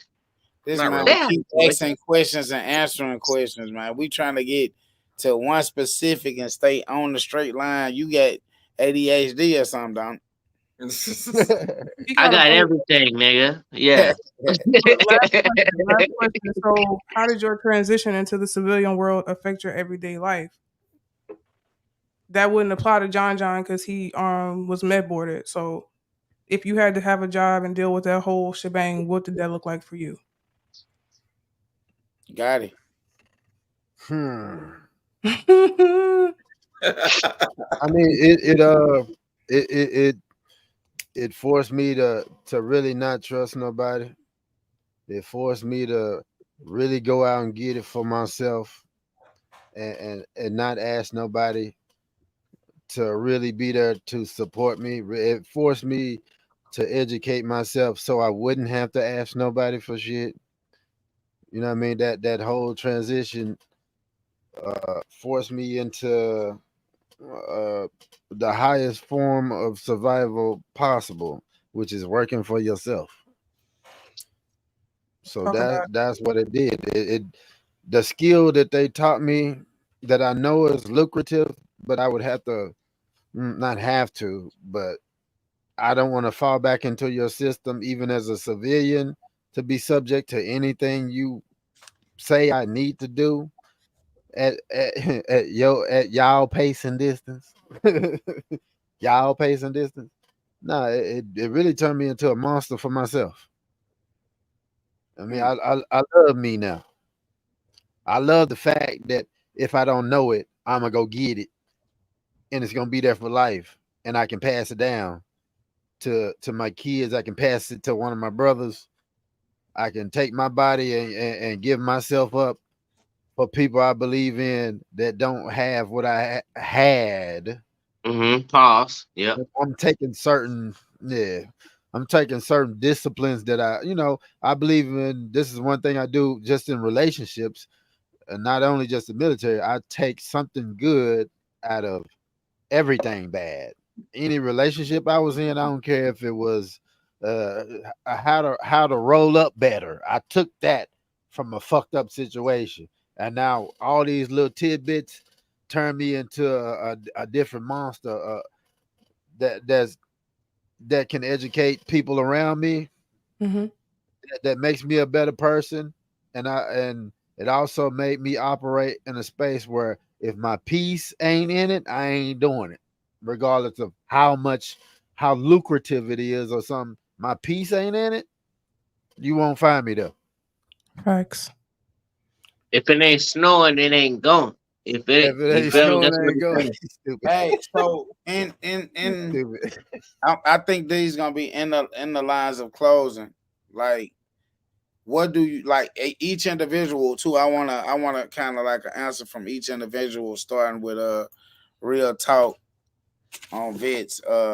What do y'all want people to take from this conversation? So what I want people to take from this conversation is, if you are thinking about joining, make sure that you have an entire plan. Because when I was like 17, 18, I was like, fuck plans. I don't know what I'm gonna be doing in 10 years. Life, throws in this little whatever, but still have a fucking plan. You know what I'm saying? And adjust if life throws a curveball, adjust or whatever. And make sure that you advocate for yourself and you get the information for all the available resources that is within the military itself and the VA. Because there's a lot of stuff I'm still finding out about, honestly. So go up there and ask mad questions. Get you a notepad, get you a notebook, network with people who are like minded, who are trying to do something with themselves, so that way you can always be elevating yourself. Good enough. Jay, what happened? Shit, just like she was saying, make sure you network. If it's something that you're thinking about doing, you need to realize that not everybody has your best interests in heart. You are your own best advocate. So you need to do the research that you need to do to figure out what is best for you and your life. Figure out all the programs, go and research that. Most of the stuff is public nowadays. So that's something that, people need to go ahead and do, especially if you're thinking about joining the military or transitioning out of the military. Do not depend on somebody else to tell you what is best for you. That is for you to figure out, because like I said, you are your own best advocate. And I'll leave it at that. Hey, man, my boy, you know what I want to say, but I ain't gonna do you like that, Mr. Ills. You ain't got it. Yeah, I know you was gonna say Ja Rule, but listen, if you could, because I'm gonna speak from it. I'm gonna speak from experience, right? Because I joined when I was 17. I couldn't even join. I had to have a motherfucker sign for me. You feel me? So if you gonna join, make sure that after you join, you at least develop a plan. You know why? Because when you join, you probably young as hell. You probably don't know what you want to do. You know what I mean? As me. You feel me? So when you join, while you're in, just develop a plan, because the military has hella benefits. Hella benefits. You just gotta take advantage of those benefits. You know what I'm saying? So just when you get in, take advantage of them benefits. That's all I'm gonna say. It's ill, man. CEO Gatti, Mr. Last but not least. I think Lee's still on the line. If he on here, we'll let him. Nah, he ain't there. He's probably on the porch right now. Well, go ahead, bro. I would say, if you have interest in joining the military, something that probably don't exist, I would say, ask your recruiter to link you with a military vet with at least 15 years of service that know the benefits in and out. Sit down with them and create at least a plan that is financially lucrative, as well as keeping your mental mind state locked in before you join. Like sit down with somebody with some experience. Oh, this don't work like that. So you might have certain questions that the recruiter is gonna finesse you out of. No, I want to be linked with a vet. Let's go to the VFW. If that need be the case, set an appointment with actual vets and have a sit down like they do AA meetings, so I can talk to these people who have the experience, and let me base my decision off of people who actually served and the complications they have afterwards. They're gonna be able to tell you everything. I think I would say that, just leave it like that, and then hey, move forward. All right. Hey, we want to thank our guests for stopping by tonight. This was a very informative conversation. You know what I'm saying? Even though I'm military dummy to this shit, I feel like this was a class for military dummies. You know, they talked in terms and their experiences and different things like that they've had while being in and out of the military. So I think this is a good conversation for people that's looking into going into the military to go back and resurface or rewatch. You know, maybe it's some pointers that can change your mind, or, you know, give you pointers on what you need to do. Like everybody on here saying, we got Jay that's still involved in it and stuff like that. I feel like this is going to be like a podcast that's maybe ongoing, like, you know, some stuff that we can pop up more than just once, because it's a lot of good content in this segment here. So we appreciate everybody for stopping by. Miss Real Talk on Vets, she has a podcast. You want to let them know when you do your podcast and what times and stuff like that, so they can tap in with you? All right, so shout out to H.O.G Podcast. Appreciate y'all for having me. Y'all can follow me on YouTube, same name, Real Talk on Vets. I do my podcast every Thursday at 8 p.m. EST. Yes, ma'am. Drop it in the comments, Liz. Drop it in the comments. Look, we appreciate you for stopping by, man. Also, you know, we don't know what we got planned for next Friday, but y'all know we're gonna be here next Friday. That's a podcast right there. You know what I'm saying? Yo. So pull that up. That's my TikTok. Y'all gotta go on YouTube. Okay, so your YouTube, you can put it in the comments as well down here. Put it in the comments, and we'll get people to tap in, and we'll come on there and join in as well. You know, Gatti and Lee know way more about the military, and Jay Scott do as well than I do. But, you know, I enjoyed it. I feel like that, you know, it's some good content in there, some stuff that people can reference. We're going forth, and that's what we'll do. Then we'll get the fuck down. Yeah, so until next time, you know, we got to do it like we came in. I ain't even got nothing to put in my cup. I'm going to hold up this little corner of water I got in this bottle, man. And I got enough for you right here, bro. Let's go. Sis going to do bruh part for us right quick. You know what I'm saying? We got. Can I say something though, for real? Hey, Tanya, where you? Tanya. Hey, you said Tanya served. You said can Tanya you say served. You Tanya said got to ask some questions. How long? You said can you say something, bro? Yeah, for real. Yeah. No, you can't. It's the end of the show. This shit over with. Say something next time, bro. Say something next time, bro. Hey, we're gonna get, that's why. Hey, that's why I fuck with you, bro. I love you, bro. For sure, I love you. Up, man. Look, man, listen. There's 3 things we gotta do as hogs and hoggets. That stay prayed up, man. Stay papered up and stay pumped up. Hey, man. Until next time, catch us next Friday, man. It's a wrap. Yeah. The things I've been through wasn't great, but I made it out it anyway. You know that the things I've been through wasn't great,